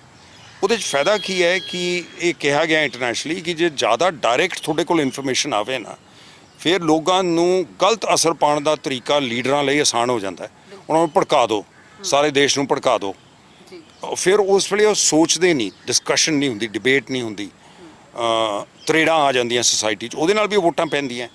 ਲੇਕਿਨ ਜੇ 2 ਬੰਦੇ ਪਿੰਡ 'ਚ ਜਾਣਗੇ, ਉਹ 4 ਨਾਲ ਗੱਲ ਕਰੇ, ਭਾਈ ਅੱਜ ਉੱਥੇ ਹੋ ਕੇ ਆਏ ਆ, ਬਹੁਤ ਉਹ ਰਿਟਾਇਰਡ ਅਫਸਰ ਸੀ, ਉਹ ਤਾਂ ਵੋਟਾਂ ਤਾਂ ਮੰਗਦੇ ਨਹੀਂ ਸੀ, ਉਹਨਾਂ ਨੇ ਸਾਡੀ ਗੱਲ ਸੁਣੀ, ਫਿਰ ਉਹਨਾਂ ਨੇ ਸੁਝਾਅ ਵੀ ਦਿੱਤੇ। ਸੋ ਉਹ ਸੁਝਾਵਾਂ ਉਹਨਾਂ ਨੇ ਕਿਹਾ ਅਸੀਂ ਉੱਤੇ ਵੀ ਗੱਲ ਕਰਾਂਗੇ। ਉਹ ਗੱਲ ਹੌਲੀ ਹੌਲੀ ਫੈਲੇਗੀ। ਇਹ ਨਹੀਂ ਕਿ ਕੱਲ ਸਵੇਰੇ ਪਰਸੋਂ ਸਵੇਰੇ, ਲੇਕਿਨ ਇਸ ਤਰੀਕੇ ਨਾਲ ਤੁਹਾਡੇ ਰਾਹੀਂ ਕੈਨੇਡਾ ਪਹੁੰਚ ਜਾਏਗੀ, ਅਮਰੀਕਾ 'ਚ ਪਹੁੰਚ ਜਾਏਗੀ। ਸੋ ਉਹ ਫਿਰ ਇਸ ਤਰੀਕੇ ਨਾਲ ਬੰਦੇ ਜੁੜਨੇ ਤੁਹਾਡੇ ਨਾਲ। ਉਹ ਆਪਣੇ ਰਿਸ਼ਤੇਦਾਰਾਂ ਨੂੰ ਕੋਈ ਫੋਨ ਕਰੇਗਾ ਕਿ ਇਸ ਤਰ੍ਹਾਂ ਗੱਲ ਹੋ ਰਹੀ ਹੈ, ਤੁਹਾਨੂੰ ਪਤਾ ਹੈ ਇਸ ਗੱਲ ਦਾ, ਫਿਰ ਇਸ ਤੋਂ ਗੱਲ ਫੈਰਦੀ ਹੈ। ਚਲੋ ਮੈਂ ਕਹਿੰਦਾ 6 ਮਹੀਨੇ 'ਚ ਇਲੈਕਸ਼ਨਾਂ ਆ ਰਹੀਆਂ, 7 ਮਹੀਨੇ 'ਚ, ਸਾਡਾ ਉਹ ਨਿਸ਼ਾਨਾ ਨਹੀਂ ਹੈ। ਇਹੋ ਜਿਹਾ ਮੰਚ ਹੋਣਾ ਚਾਹੀਦਾ ਹੈ ਜਿਹੜੀ ਵੀ ਪਹਿਲਾਂ ਤਾਂ ਕੋਸ਼ਿਸ਼ ਕਰਾਂਗੇ ਚੰਗੇ ਬੰਦੇ ਆਉਣ। ਜੇ ਚੰਗੇ ਬੰਦੇ ਨਹੀਂ ਆਉਂਦੇ ਤਾਂ ਇਹੋ ਜਿਹਾ ਮੰਚ ਜਿਉਂਦਾ ਰਹਿਣਾ ਚਾਹੀਦਾ ਹੈ। ਤਾਂ ਕਿ ਇਹ ਤਰੀਕਾ ਜੇ ਸਰਕਾਰਾਂ ਨੇ ਨਹੀਂ ਲੋਕਾਂ ਦੀ ਸੁਣਨੀ, ਫਿਰ ਮੈਂ ਤਾਂ ਸਦਾ ਇਹਦੇ 'ਚ ਮੰਚ 'ਚ ਨਹੀਂ ਰਹੂੰਗਾ, ਲੇਕਿਨ ਉਹਦੇ 'ਚ ਜੋ ਵੀ ਬੰਦੇ ਆਉਣ ਹੋਰ ਵੀ ਮੰਚ ਬਣ ਸਕਦੇ ਆ, ਕੋਈ ਇਹ ਇਕੱਲਾ ਤਾਂ ਨਹੀਂ ਨਾ ਲੋਕਤੰਤਰ ਹੈਗਾ, ਇਹ ਨਵਾਂ ਤਰੀਕਾ ਦਿਖਾ ਰਹੇ ਆ। ਸਿੰਘ ਸਾਹਿਬ, ਹੋਰ ਚੀਜ਼ ਸੌਖੀ ਨਹੀਂ ਹੋ ਜਾਏਗੀ ਜੇਕਰ ਸਰਕਾਰ ਤੱਕ ਆਵਾਜ਼ ਪਹੁੰਚਾਉਣੀ ਹੈਗੀ ਹੈ ਤੇ ਕੋਸ਼ਿਸ਼ ਕੀਤੀ ਜਾਵੇ ਕਿ ਖੁਦ ਹੀ ਸਰਕਾਰ ਦੇ ਵਿੱਚ ਆ ਜਾਓ, ਖੁਦ ਇਲੈਕਸ਼ਨਸ ਲੜੀਆਂ ਜਾਣ, ਲੋਕਾਂ ਦੇ ਵਾਸਤੇ ਮੋਹਰੇ ਆਇਆ ਜਾਏ, ਕਿਉਂਕਿ ਲੋਕ ਇਸ ਵਕਤ ਚਾਹੁੰਦੇ ਨੇ ਕੋਈ ਅਜਿਹਾ ਬੰਦਾ ਮੋਹਰੇ ਆਵੇ ਜੋ ਉਹਨਾਂ ਦੇ ਵਾਸਤੇ ਖੜਨਾ ਚਾਹੁੰਦਾ ਹੈ, ਉਹਨਾਂ ਦੀ ਪ੍ਰੋਬਲਮਸ ਨੂੰ ਸੁਣਨਾ ਚਾਹੁੰਦਾ ਹੈ। ਫਿਰ ਇਹ ਕਿਉਂ ਨਹੀਂ ਸੋਚਿਆ ਜਾ ਰਿਹਾ ਕਿ ਖੁਦ ਚੋਣਾਂ ਲੜੀਆਂ ਜਾਣ? ਫਿਰ ਜਿਹੜਾ ਸਾਡਾ ਮੋਰਲ ਐਡਵਾਂਟੇਜ ਹੈ ਉਹ ਖਤਮ ਹੋ ਜਾਂਦਾ ਹੈ। ਟਾਈਮ ਬਚਿਆ ਬੜਾ ਘੱਟ ਇਲੈਕਸ਼ਨਾਂ ਤਾਈਂ, ਬੜੇ ਲੋਕ ਪਾਰਟੀਆਂ ਬਣਾਈ ਜਾ ਰਹੇ ਆ। ਸੋ ਇਹ ਅੰਦਾਜ਼ਾ ਲਗਾਇਆ ਹੈ ਕਿ ਦੇਖੋ 2-3 ਤਰੀਕੇ ਹੁੰਦੇ ਆ ਪੋਲਿਟਿਕਸ ਕਿਉਂ ਜਾਓ। ਤੁਸੀਂ ਇਸ ਲਈ ਜਾਓ ਕਿ ਤੁਸੀਂ ਲੋਕਾਂ ਦਾ ਫਾਇਦਾ ਕਰਨਾ ਚਾਹੁੰਦੇ ਹੋ, ਤੁਸੀਂ ਪੰਜਾਬ ਨੂੰ ਬਦਲਣਾ ਚਾਹੁੰਦੇ ਹੋ। ਜੇ ਬਿਨਾਂ ਸਰਕਾਰ 'ਚ ਗਿਆ ਤੁਸੀਂ ਕੋਸ਼ਿਸ਼ ਕਰ ਸਕਦੇ ਹੋ। ਤੁਸੀਂ ਇਹ ਕੋਸ਼ਿਸ਼ ਕਰ ਸਕਦੇ ਹੋ ਕਿ ਜਿਹੜੇ ਬੰਦੇ ਇਲੈਕਸ਼ਨ 'ਚ ਆਉਣ ਉਹ ਚੰਗੇ ਆਉਣ, ਲੋਕਾਂ ਨੂੰ ਇਹ ਦੱਸ ਸਕਦੇ ਆ ਵੀ ਆਹ ਚੀਜ਼ਾਂ ਧਿਆਨ 'ਚ ਰੱਖਿਓ, ਤੁਸੀਂ ਇਹਨਾਂ ਗੱਲਾਂ ਸੁਣੋ, ਤੁਹਾਨੂੰ ਸਸਤਾ ਦੇ ਦਾਂਗੇ, ਮੁਫਤ ਦੇ ਦਾਂਗੇ, ਇਹ ਇਹਨਾਂ ਨੂੰ ਆਦਤ ਹੈ ਪੋਲੀਟੀਸ਼ੀਅਨਸ ਨੂੰ। ਜੇ ਸਿਆਸਤ ਨੂੰ ਆਪਾਂ ਥੋੜਾ ਹੌਲੀ ਹੌਲੀ ਲੋਕਾਂ ਦੀ ਸੋਚ ਨੂੰ ਨਹੀਂ ਜਾਤੇ ਬਦਲਦੇ, ਉਹਦੇ ਜੇ ਅੰਦਰ ਵੀ ਆਨੇ ਆ ਗੱਲ, ਤਾਂ ਉੱਥੇ ਫਿਰ ਉਹੀ ਜੀ ਇਲੈਕਸ਼ਨ ਲੜਨੀ ਪਏਗੀ ਉਹਨਾਂ ਵਰਗੀ। ਉਹ ਕਹੇਗਾ 100 ਮੈਂ ਯੂਨਿਟ ਦੇਣੇ ਆ, ਮੈਂ ਕਹੂੰਗਾ 200, ਉੱਤੀ ਜਗ੍ਹਾ ਹੈ 300, ਕੋਈ ਨਹੀਂ ਪੁੱਛਦਾ ਭਾਈ ਇਹਦੇ ਪੈਸੇ ਕਿੱਥੋਂ ਆਉਣਗੇ, ਪੈਸੇ ਤਾਂ ਲੋਕਾਂ ਤੋਂ ਹੀ ਆਉਣੇ ਆ। ਅੱਜ ਉਹੀ ਕਿਹਾ, ਜਦ ਤੁਹਾਨੂੰ ਕੋਈ ਚੀਜ਼ ਮੁਫਤ ਦਿੰਦਾ ਹੈ ਉਹ ਤਾਂ ਪੰਜਾਬ ਦੇ ਬਜਟ 'ਚੋਂ, ਪੰਜਾਬ ਦੇ ਜਿਹੜੇ ਟੈਕਸ ਇਕੱਠੇ ਹੁੰਦੇ ਹੈ ਉਹਨਾਂ ਦਾ ਹੀ ਪੈਸਾ ਉਹਨਾਂ ਦੇ ਆਸਾਨ ਕਰ ਰਿਹਾ, ਮੈਂ ਤੁਹਾਨੂੰ ਮੁਫਤ ਦੇਵਾਂਗਾ। ਸੋ ਇਹ ਮੁਫਤਖੋਰੀ ਦੀ ਜਿਹੜੀ ਪੋਲਿਟਿਕਸ ਹੈ ਨਾ, ਇਹਦਾ ਕੋਈ ਫਾਇਦਾ ਨਹੀਂ ਹੁੰਦਾ ਸਟੇਟ ਨੂੰ। ਹਾਂ, ਤੁਸੀਂ ਸਿਰਫ ਲੋਕਾਂ ਦਾ ਬੇਵਕੂਫ ਬਣਾ ਕੇ ਉਹਨਾਂ ਦੇ ਵੋਟਾਂ ਪਵਾ ਲਓ, ਫਿਰ ਭੁੱਲ ਜਾਓ 4-5 ਸਾਲ, ਉਹਦੇ ਬਾਅਦ ਫਿਰ ਇੱਕ ਨਵੇਂ ਜੁਮਲੇ ਲਗਾਉਣੇ ਸ਼ੁਰੂ ਕਰ ਲਓ। ਸੋ ਇਹ ਸੋਚਿਆ ਕਿ ਜੇ ਲੋਕ ਬਦਲਣੇ ਸ਼ੁਰੂ ਹੁੰਦੇ, ਜੇ ਗੱਲ ਸੁਣਨੀ ਸ਼ੁਰੂ ਕਰਨ, ਬਦਲੇ ਸ਼ੁਰੂ ਕਰਨ, ਦੇਖਾਂਗੇ 1-2 ਮਹੀਨੇ ਬਾਅਦ ਜੋ ਕਹਿੰਦੇ ਸਾਨੂੰ ਨਵੀਂ ਇੱਕ ਸਿਆਸਤ ਦੇ ਅੰਦਰ ਕ੍ਰਾਂਤੀ ਚਾਹੀਦੀ ਹੈ, ਇੱਕ ਰੈਵੋਲੂਸ਼ਨ, ਨਵੀਂ ਤਰ੍ਹਾਂ ਦੀ ਸਿਆਸਤ। ਫਿਰ ਉਸ ਵੇਲੇ ਗੱਲ ਕਰਾਂਗੇ, ਦੇਖਾਂਗੇ ਕਿ ਉਹ ਮੌਕਾ ਠੀਕ ਹੈ ਕਿ ਇਹਦੇ ਵਿੱਚ ਸਿਆਸਤ 'ਚ ਜਾਣ ਦਾ ਫਾਇਦਾ ਜਾਂ ਸਿਆਸਤ 'ਚ ਬਾਹਰ ਰਹਿਣ ਦਾ ਫਾਇਦਾ। ਜੇ ਲੋਕਾਂ ਨੂੰ ਉਹ ਪੁਰਾਣੀ ਸਿਆਸਤ ਚਾਹੀਦੀ ਹੈ, ਉਹ ਭੇਡ ਚਾਲ 'ਚ ਲੱਗਣ ਦਾ ਕੋਈ ਫਾਇਦਾ ਨਹੀਂ ਹੈ। ਮੈਂ ਅੱਜ ਕਿਹਾ ਉੱਥੇ, ਮੈਂ ਕਿਹਾ ਵੀ ਜੇ ਕੋਈ ਬੰਦਾ CM ਬਣਦਾ ਜਾਂ ਡਿਪਟੀ ਚੀਫ ਮਿਨਿਸਟਰ ਬਣਦਾ ਔਰ ਉਹ ਆਪਣੀਆਂ ਬਿਜ਼ਨਸਾਂ ਚਲਾ ਰਿਹਾ, ਬੱਸਾਂ ਚਲਾ ਰਿਹਾ, ਹੋਟਲ ਚਲਾ ਰਿਹਾ, ਇਹ ਤਾਂ ਕੋਈ ਵੀ ਲੋਕਤੰਤਰ ਦੇ ਵਿੱਚ ਲਿਬਰਲ ਡੈਮੋਕ੍ਰੇਸੀ ਜਿਹਨੂੰ ਅਸੀਂ ਕਹਿੰਦੇ ਹਾਂ, ਉਹਦੇ ਅਸੂਲ ਦੇ ਮੁਤਾਬਕ ਇਹ ਗਲਤ ਹੈ। ਜਦ ਤੁਸੀਂ ਸਰਕਾਰ 'ਚ ਆ ਜਾਂਦੇ ਆ, ਤੁਹਾਡਾ ਬਿਜ਼ਨਸ ਨਾਲ ਕੋਈ ਲਿੰਕ ਨਹੀਂ ਹੋਣਾ ਚਾਹੀਦਾ। ਜਦ ਤੁਸੀਂ ਕੋਈ ਵੀ ਫੈਸਲਾ ਲੈਂਦੇ ਹੋ, ਦਿਮਾਗ 'ਚ ਇਹੀ ਹੋਣਾ ਚਾਹੀਦਾ ਪੰਜਾਬ ਦਾ ਫਾਇਦਾ ਕੀ ਹੈ। ਜੋ ਮਰਜ਼ੀ ਤੁਸੀਂ ਕਹੋ, ਜੇ ਤੁਸੀਂ ਨਾਲ ਦੀ ਨਾਲ ਬਿਜ਼ਨਸਾਂ ਚਲਾਉਣੀ ਹੈ, ਉਹਦੇ ਦਿਮਾਗ 'ਚ ਉਹ ਗੱਲ ਜਾਏਗੀ ਕਿ ਮੇਰੀ ਬਿਜ਼ਨਸ ਨੂੰ ਕੀ ਫਾਇਦਾ ਪਹੁੰਚੂਗਾ। ਹਰੇਕ ਫੈਸਲੇ ਦਾ ਨਹੀਂ, ਕਈ ਫੈਸਲਿਆਂ ਦਾ, ਕਿਉਂਕਿ ਉਹਨੇ ਬਿਜ਼ਨਸ ਛੱਡਣੀ ਨਹੀਂ, ਆਪਣੇ ਮੁੰਡੇ ਮਾਂਡੇ ਦੇ ਹੱਥ ਕਰ ਦੇਗਾ। ਗੱਲ ਤਾਂ ਉੱਥੇ ਹੀ ਹੈ, ਇਕੱਲੇ ਤੁਹਾਡੇ ਨਾਂ ਨਹੀਂ, ਘਰ ਵਾਲੀ ਦੇ ਨਾਂ ਰੱਖ ਲਈ ਹੋਣੀ, ਕਿਸੇ ਹੋਰ ਦੇ ਨਾਂ ਰੱਖ ਲਈ ਹੋਣੀ, ਫੈਮਿਲੀ ਦੀ ਕਿੰਨੀ ਪ੍ਰਾਪਰਟੀ ਹੈ, ਮੁੰਡੇ ਕੁੜੀਆਂ ਦੀ ਕੀ ਕਰਦੇ ਨੇ ਉਹ, ਤਾਂ ਕਿ ਲੋਕ ਜਦ ਦੇਖਣ ਉਹ ਕਹਿਣ ਭਾਈ ਇਹਦਾ ਮੁੰਡਾ ਤਾਂ ਆ ਕਰਦਾ, ਜੇ ਪਿਓ ਮਿਨਿਸਟਰ ਬਣ ਗਿਆ ਇਹ ਤਾਂ ਖਰਾਬ ਕਰੂ ਸਾਨੂੰ। ਮੁੰਡਿਆਂ ਦਾ ਵੀ ਇਸੇ ਤੁਹਾਨੂੰ ਆਫਟਰ ਆਲ ਇੱਕ ਫੈਮਿਲੀ ਹਿੰਦੁਸਤਾਨ ਜੁੜੀ ਹੁੰਦੀ ਹੈ, ਕੋਈ ਅਮਰੀਕਾ ਤਾਂ ਹੈ ਨਹੀਂ ਕਿ ਮੁੰਡਾ ਕਿਤੇ ਹੋਰ ਹੋਊਗਾ। ਹਾਂ, ਸੋ ਇਸ ਕਰਕੇ ਉਹਨਾਂ ਦਾ ਪੂਰਾ ਐਕਸਰੇ ਖਿੱਚਣ ਕਿ ਜਿਹੜਾ ਬੰਦਾ ਆਇਆ ਹੈ ਇਹ ਕਿੱਥੋਂ ਆਇਆ ਹੈ, ਖਾਣ ਪੀਣ ਜੋਗੇ ਪੈਸੇ ਹੈ ਇਹਦੇ ਕੋਲ, ਕੋਈ ਜ਼ਰੂਰੀ ਨਹੀਂ ਅਦਾਨੀ ਅੰਬਾਨੀ ਹੋਵੇ, ਖਾਣ ਪੀਣ ਜੋਗੇ ਪੈਸੇ ਹੈ, ਇਹ ਕਿਉਂ ਆਇਆ ਪੋਲਿਟਿਕਸ 'ਚ। ਇੱਕ ਵਕੀਲ ਆਉਂਦਾ ਹੈ, ਹੁਣ ਅਮਰੀਕਾ ਦੇ ਵਿੱਚ ਸੈਨੇਟ ਤੇ ਕਾਂਗਰਸ ਦੇ ਵਿੱਚ ਬਹੁਤ ਜ਼ਿਆਦਾ ਵਕੀਲ ਨੇ, ਉਹ ਸਮਝਣ ਵਾਲੀ ਗੱਲ ਹੈ। ਇੱਥੇ ਵੀ ਵਕੀਲ ਨੇ, ਬੜੀ ਚੰਗੀ ਗੱਲ ਹੈ, ਤੁਸੀਂ ਵਕੀਲ ਹੋ, ਤੁਸੀਂ ਪੋਲਿਟਿਕਸ ਚਾਹੁੰਦੇ ਹੋ, ਪ੍ਰੈਕਟਿਸ ਚਲਾਉਂਦੇ ਰਹਿੰਦੇ ਆ ਵਕੀਲਾਂ ਨੂੰ। ਜੇ ਮਿਨਿਸਟਰ ਬਣ ਜਾਏ ਤਾਂ ਰੋਕਣਾ ਪੈਂਦਾ, ਜੇ MLA ਜਾਂ MP ਹੋ ਤੁਸੀਂ ਪ੍ਰੈਕਟਿਸ ਚਲਾ ਸਕਦੇ ਹੋ, ਠੀਕ ਹੈ। ਕੋਈ ਡਾਕਟਰ ਹੈ ਉਹ ਆਪਣੀ ਪ੍ਰੈਕਟਿਸ ਕਰਦਾ, ਠੀਕ ਹੈ, ਉਹ ਆਪਣੀ ਡਿਗਰੀ ਦੇ ਮੁਤਾਬਕ ਕਰ ਰਿਹਾ। ਜੇ ਉਹਨੇ ਹਾਂ ਠੀਕ ਹੈ ਮਿਨਿਸਟਰ ਬਣ ਜਾਊਗਾ ਤਾਂ ਉਹਨੂੰ ਬੰਦ ਕਰੇਗਾ, ਲੇਕਿਨ ਜੋ MLA ਹੈ ਤਾਂ ਹੋ ਸਕਦਾ ਹੈ ਦਿੱਲੀ, ਆਪਣੇ ਹਿੰਦੁਸਤਾਨ ਦੇ ਜਿਹੜੇ ਹੁਣ ਹਟਾਤੇ ਹੈਲਥ ਮਿਨਿਸਟਰ ਡਾਕਟਰ ਸੀਗੇ, ਉਹਨੂੰ ਉਸ ਵੇਲੇ ਤੈਅ ਕਰਨਾ ਚਾਹੀਦਾ ਹੈ ਕਿ ਦੇਖੋ ਜੇ ਮੈਂ ਅੱਗੇ ਜਾਊਂਗਾ ਫਿਰ ਮੈਨੂੰ ਆਪਣੀ ਪ੍ਰੈਕਟਿਸ ਬੰਦ ਕਰਨੀ ਪਏਗੀ ਜੇ ਮਿਨਿਸਟਰ ਬਣਦਾ ਮੈਂ। ਇਹ ਨਹੀਂ ਹੋ ਸਕਦਾ ਕਿ ਮੈਂ ਆਪਣੇ ਕਿਸੇ ਬੰਦੇ ਨੂੰ ਉੱਥੇ ਬਿਠਾ ਦਾਂ ਤੇ ਆਪਣਾ ਕੰਮ ਵੀ ਕਰੀ ਜਾਵਾਂ। ਸੋ ਇੱਕ ਕੌਨਫਲਿਕਟ ਆਫ ਇੰਟਰਸਟ ਮੋਟਾ ਸਵਾਲ ਹੈ ਕਿ ਜਿਹੜਾ ਤੁਸੀਂ ਸਰਕਾਰ ਦਾ ਤੁਸੀਂ ਜਦ ਪੰਜਾਬ ਦਾ ਫੈਸਲਾ ਕੋਈ ਲੈਣਾ, ਤੁਸੀਂ ਕਿਸੇ ਉਹ ਦਿਮਾਗ 'ਚ ਇਹ ਨਾ ਆਵੇ ਮੈਨੂੰ, ਮੇਰੀ ਫੈਮਿਲੀ ਨੂੰ ਮੈਨੂੰ ਫਾਇਦਾ ਹੋਏਗਾ ਜਾਂ ਨੁਕਸਾਨ ਹੋਏਗਾ, ਇਹ ਦਿਮਾਗ 'ਚ ਨਹੀਂ ਆਉਣਾ ਚਾਹੀਦਾ। ਇਹ ਨਹੀਂ ਮਤਲਬ ਕਿ ਅਗਲੇ ਜਿਹੜੇ 117 ਆਉਣੇ ਆ ਸਾਰੇ ਇਹੋ ਜਿਹੇ ਆ ਜਾਣਗੇ, ਹੋ ਸਕਦਾ 60 ਵੀ ਨਾ ਆਉਣ, ਮੈਂ ਕਹਿੰਦਾ 10 ਵੀ ਤਾਂ ਆਉਣ, 10 ਵੀ ਤਾਂ ਇਹੋ ਜਿਹੇ ਆਉਣ। ਜੇ ਉਹ ਆਉਣੇ ਸ਼ੁਰੂ ਹੁੰਦੇ ਆ ਫਿਰ ਉਹਦੇ ਨਾਲ ਹੌਲੀ ਹੌਲੀ ਤਬਦੀਲੀ ਹੋਏਗੀ। ਤਬਦੀਲੀ ਦੇਖੋ ਜਦ ਪੇਸ਼ੈਂਟ ਬਹੁਤ ਬਿਮਾਰ ਹੋਵੇ ਇੱਕਦਮ ਤਾਂ ਉਹ ਮਿਲਖਾ ਸਿੰਘ ਨਹੀਂ ਬਣ ਸਕਦਾ ਭੱਜ ਕੇ ਉਹਨੂੰ ਹੌਲੀ ਹੌਲੀ ਦਵਾਈ ਦੇਵਾਂਗੇ ਤਾਂ ਉਹ ਕਹਿਣਗੇ ਹਾਂ ਜੀ ਹੁਣ ਬੈਠਣ ਲੱਗ ਗਿਆ ਮੰਜੇ ਤੇ ਹੁਣ ਤੁਰਨ ਲੱਗ ਪਿਆ ਸੋ ਇਸ ਤਰੀਕੇ ਨਾਲ ਕਈ ਸਾਲ ਲੱਗਣਗੇ ਇਹ ਜਿਹੜੀ ਬਿਮਾਰੀ ਇਹਨਾਂ ਨੇ ਵਿਗਾੜੀ ਹੈ ਪੰਜਾਬ ਦੀ ਇਹਨੂੰ ਠੀਕ ਕਰਨ ਨੂੰ ਬਹੁਤ ਬਹੁਤ ਸ਼ੁਕਰੀਆ ਸਾਡੇ ਨਾਲ ਗੱਲ ਕਰ ਬਾਤ ਕਰਨ Okay, ਬਹੁਤ ਮਿਹਰਬਾਨੀ ਕੈਮਰਾਮੈਨ ਰਾਜੇਸ਼ ਦੇ ਨਾਲ ਅਨੂਜਾ ਸ਼ਰਮਾ ਦੇਸ਼ ਪ੍ਰਦੇਸ਼ ਟੀਵੀ ਚੰਡੀਗੜ੍ਹ कंपनियों से पैसा लेते हैं चुनाव लड़ने के लिए और फिर उन्हीं के पक्ष के कानून बनाते हैं। सारे देश को हड़प रही है कंपनियां और अब तो खरीद रही हैं कंपनियां। हवाई अड्डे बेच रहे हैं, रेलें बेच रहे हैं, ट्रांसपोर्ट बेच रहे हैं, सड़कें बेच रहे हैं, सब कुछ सेल पे लगा दिया। ब्राउलर का 95% कारोबार केवल 17 साल में 95% कारोबार कंपनियों को चला गया। सब पोल्ट्री फार्म वाले ब्रॉयलर वाले खाली होकर बैठ गए। यही कंपनियां खेती में आएंगी 10 साल में 15 साल में यहाँ का किसान बिल्कुल खाली। जो लेबर कोड थे सारे तोड़ दिए गए हैं। जहां 8 घंटे काम करवाने का कानून था 12 घंटे काम करवाने का कानून बन गया है। लेकिन क्या लोगों का राज लोगों के द्वारा लोगों के लिए बचा है? ये राज कंपनियों के द्वारा कंपनियों के लिए हो गया है। ये तो वोट लुटेरे गिरोह हैं। वोट लुटेरे गिरोहों की सरकार कैसे बनती है? और वो आपसे वोट लेके आपको लट पेलते हैं और आपके विरुद्ध ही कानून बनाते हैं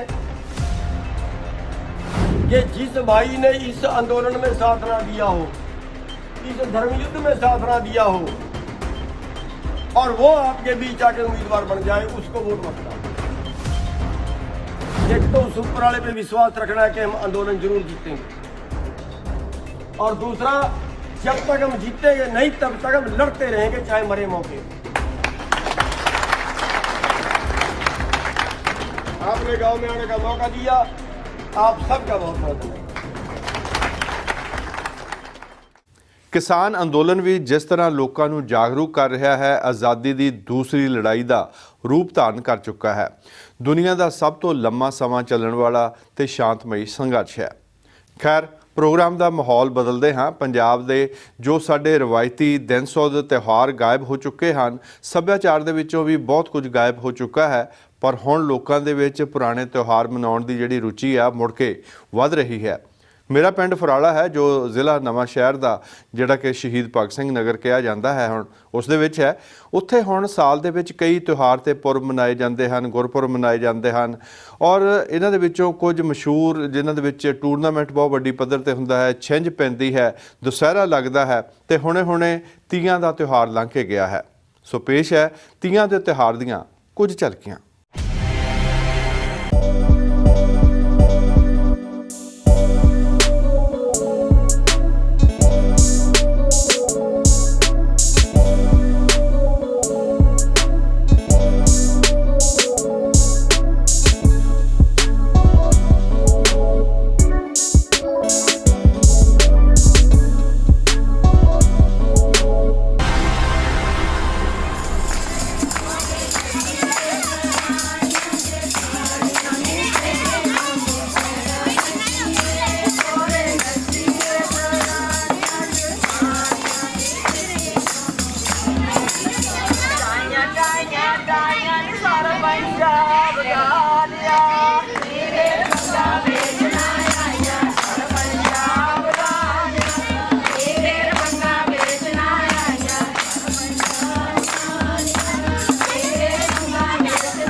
ਤੇ ਹੁਣ ਸਮਾਂ ਹੋ ਗਿਆ ਜੀ ਤੁਹਾਡੇ ਵਾਸਤੇ ਹਰਜਿੰਦਰ ਸਿੰਘ ਥਿੰਦ ਹੁਣਾਂ ਦਾ ਇੰਟਰਵਿਊ ਸੈਗਮੈਂਟ ਪੇਸ਼ ਕਰੀਏ, ਜਿਸ ਦੇ ਵਿੱਚ ਲੜੀਵਾਰ ਸਿੱਖ ਇਤਿਹਾਸ ਦੇ ਪੰਨਿਆਂ ਦੇ ਵਿੱਚੋਂ ਮਹਾ ਪੰਜਾਬ ਦੇ ਇਤਿਹਾਸ ਦੀ ਗੱਲ ਹੋ ਰਹੀ ਹੈ ਤੇ ਅੱਜ ਕੱਲ੍ਹ ਮਹਾਰਾਜਾ ਰਣਜੀਤ ਸਿੰਘ ਦੇ ਰਾਜਕਾਲ ਦੀ ਗੱਲਬਾਤ ਚੱਲ ਰਹੀ ਹੈ। ਸਾਰੀ ਜਾਣਕਾਰੀ ਲੈ ਕੇ, ਬੜਮੁੱਲੀ ਜਾਣਕਾਰੀ ਲੈ ਕੇ ਹਾਜ਼ਰ ਹੁੰਦੇ ਹਨ ਪ੍ਰੋਫੈਸਰ ਕਸ਼ਮੀਰਾ ਸਿੰਘ ਜੀ।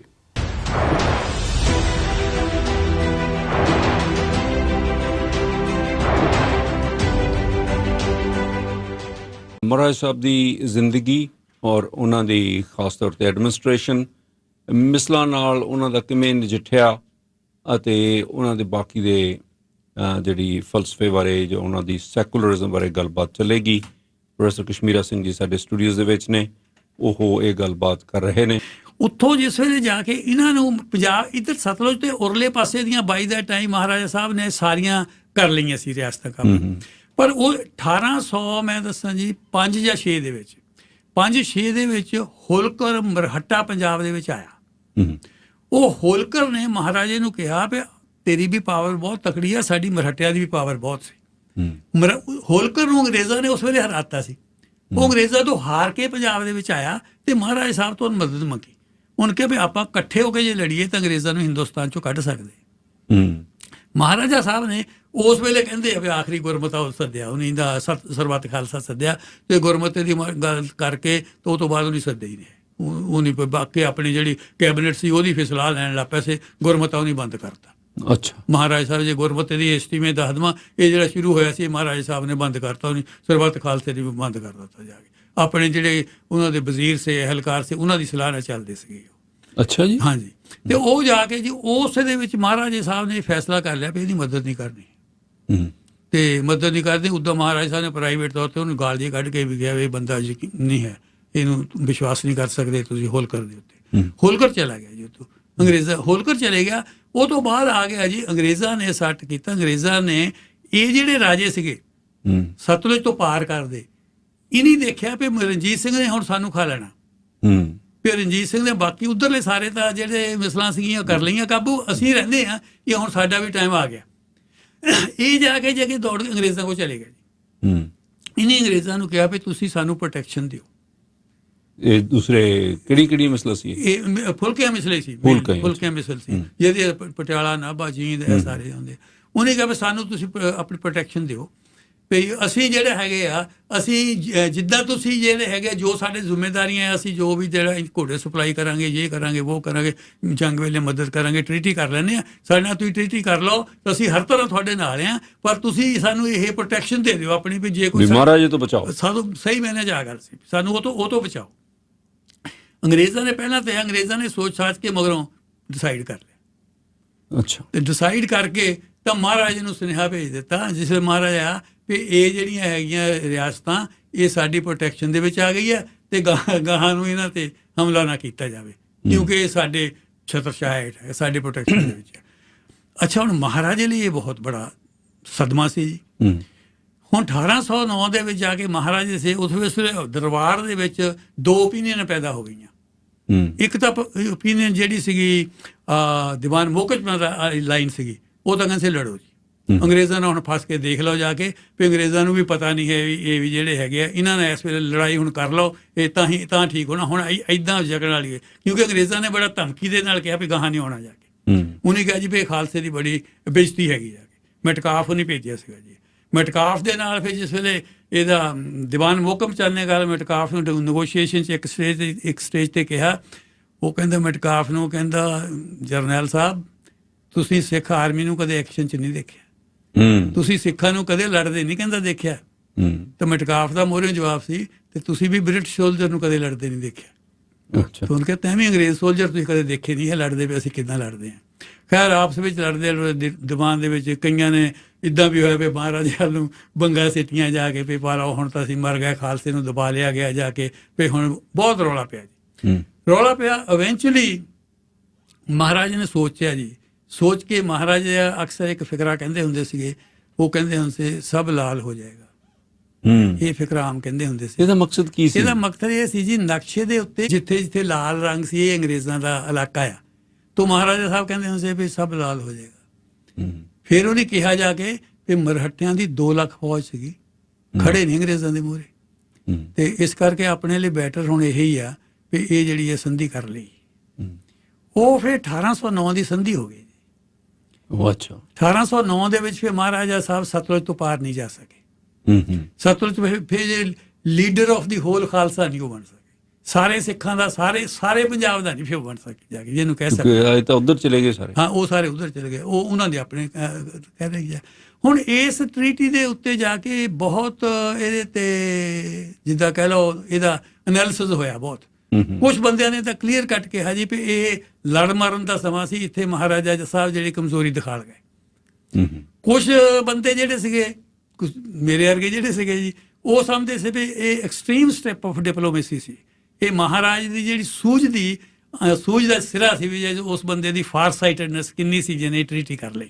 ਠੀਕ ਹੈ, ਮੈਂ ਉਹਨਾਂ ਚੋਂ ਤਾਂ ਓਪੀਨੀਅਨ ਹੁਣ ਦਿੰਦੇ ਆਪਾਂ। ਓਪੀਨੀਅਨ ਅੱਗੇ ਨਹੀਂ ਜੀ, ਹੁਣ ਤਾਂ ਓਪੀਨੀਅਨ ਜਿਹੜੀ ਹੈਗੀ ਆ, ਹੁਣ ਤਾਂ ਓਪੀਨੀਅਨ ਦੇਣੀ ਪੈਂਦੀ ਹੈ ਕਈਆਂ ਦੇ ਵਿੱਚ, ਕਿਉਂਕਿ ਬਾਕੀ ਰਾਈਟਰਾਂ ਦੇ ਨਾਲ ਐਗਰੀ ਕਰਨਾ ਪੈਂਦਾ ਤੁਹਾਨੂੰ, ਆਪਣੀ ਨਾ ਵੀ ਸਹੀ ਓਪੀਨੀਅਨ ਜਿਹੜੀ। ਹੁਣ ਉਹ ਇਹ ਕਹਿੰਦੇ ਆ ਜੀ ਵੀ ਮਹਾਰਾਜਾ ਸਾਹਿਬ ਜਿਹੜੇ ਹੈਗੇ ਸਾਰੇ ਖਾਲਸੇ ਦਾ ਲੀਡਰ ਬਣ ਨਹੀਂ ਸਕੇ ਜਾ ਕੇ, ਫਿਰ ਇਹ ਤਾਂ ਕੁਝ ਹੋ ਹੀ ਨਾ ਗੱਲ ਜਾ ਕੇ। ਹੁਣ ਇੱਕ ਗੱਲ ਨੋਟ ਕਰਨ ਵਾਲੀ ਗੱਲ ਸਿੰਘ ਸਾਹਿਬ, ਇਹ 1809 ਦੀ ਟਰੀਟੀ ਹੀ ਸੀ ਜਿਹਦੇ ਕਰਕੇ ਸਿੱਖ ਰਾਜ ਜਮਰੌਦ ਤੱਕ ਚਲੇ ਗਿਆ। ਜੇ ਅੰਗਰੇਜ਼ਾਂ ਦਾ ਖਤਰਾ ਇੱਧਰ ਬਣਿਆ ਰਹਿੰਦਾ ਹਰ ਵੇਲੇ, ਫਿਰ ਉਧਰ ਐਕਸਪੈਂਡ ਨਹੀਂ ਸੀ ਹੋ ਸਕਦਾ। ਉਧਰ ਹੁਣ ਮਹਾਰਾਜਾ ਸਾਹਿਬ ਦੀ ਕੀ ਪੋਜੀਸ਼ਨ ਸੀ, ਇੱਕ ਪਾਸੇ ਅਫਗਾਨ ਖੜੇ ਸੀ ਉਹਨਾਂ ਦੇ, ਇੱਕ ਪਾਸੇ ਉਹਨਾਂ ਦੇ ਅੰਗਰੇਜ਼ ਖੜੇ ਸੀਗੇ। ਮਹਾਰਾਜਾ ਸਾਹਿਬ ਤਾਂ ਸੈਂਡਵਿਚ ਹੋਏ ਉਸੇ ਵਿੱਚ ਜਾ ਕੇ।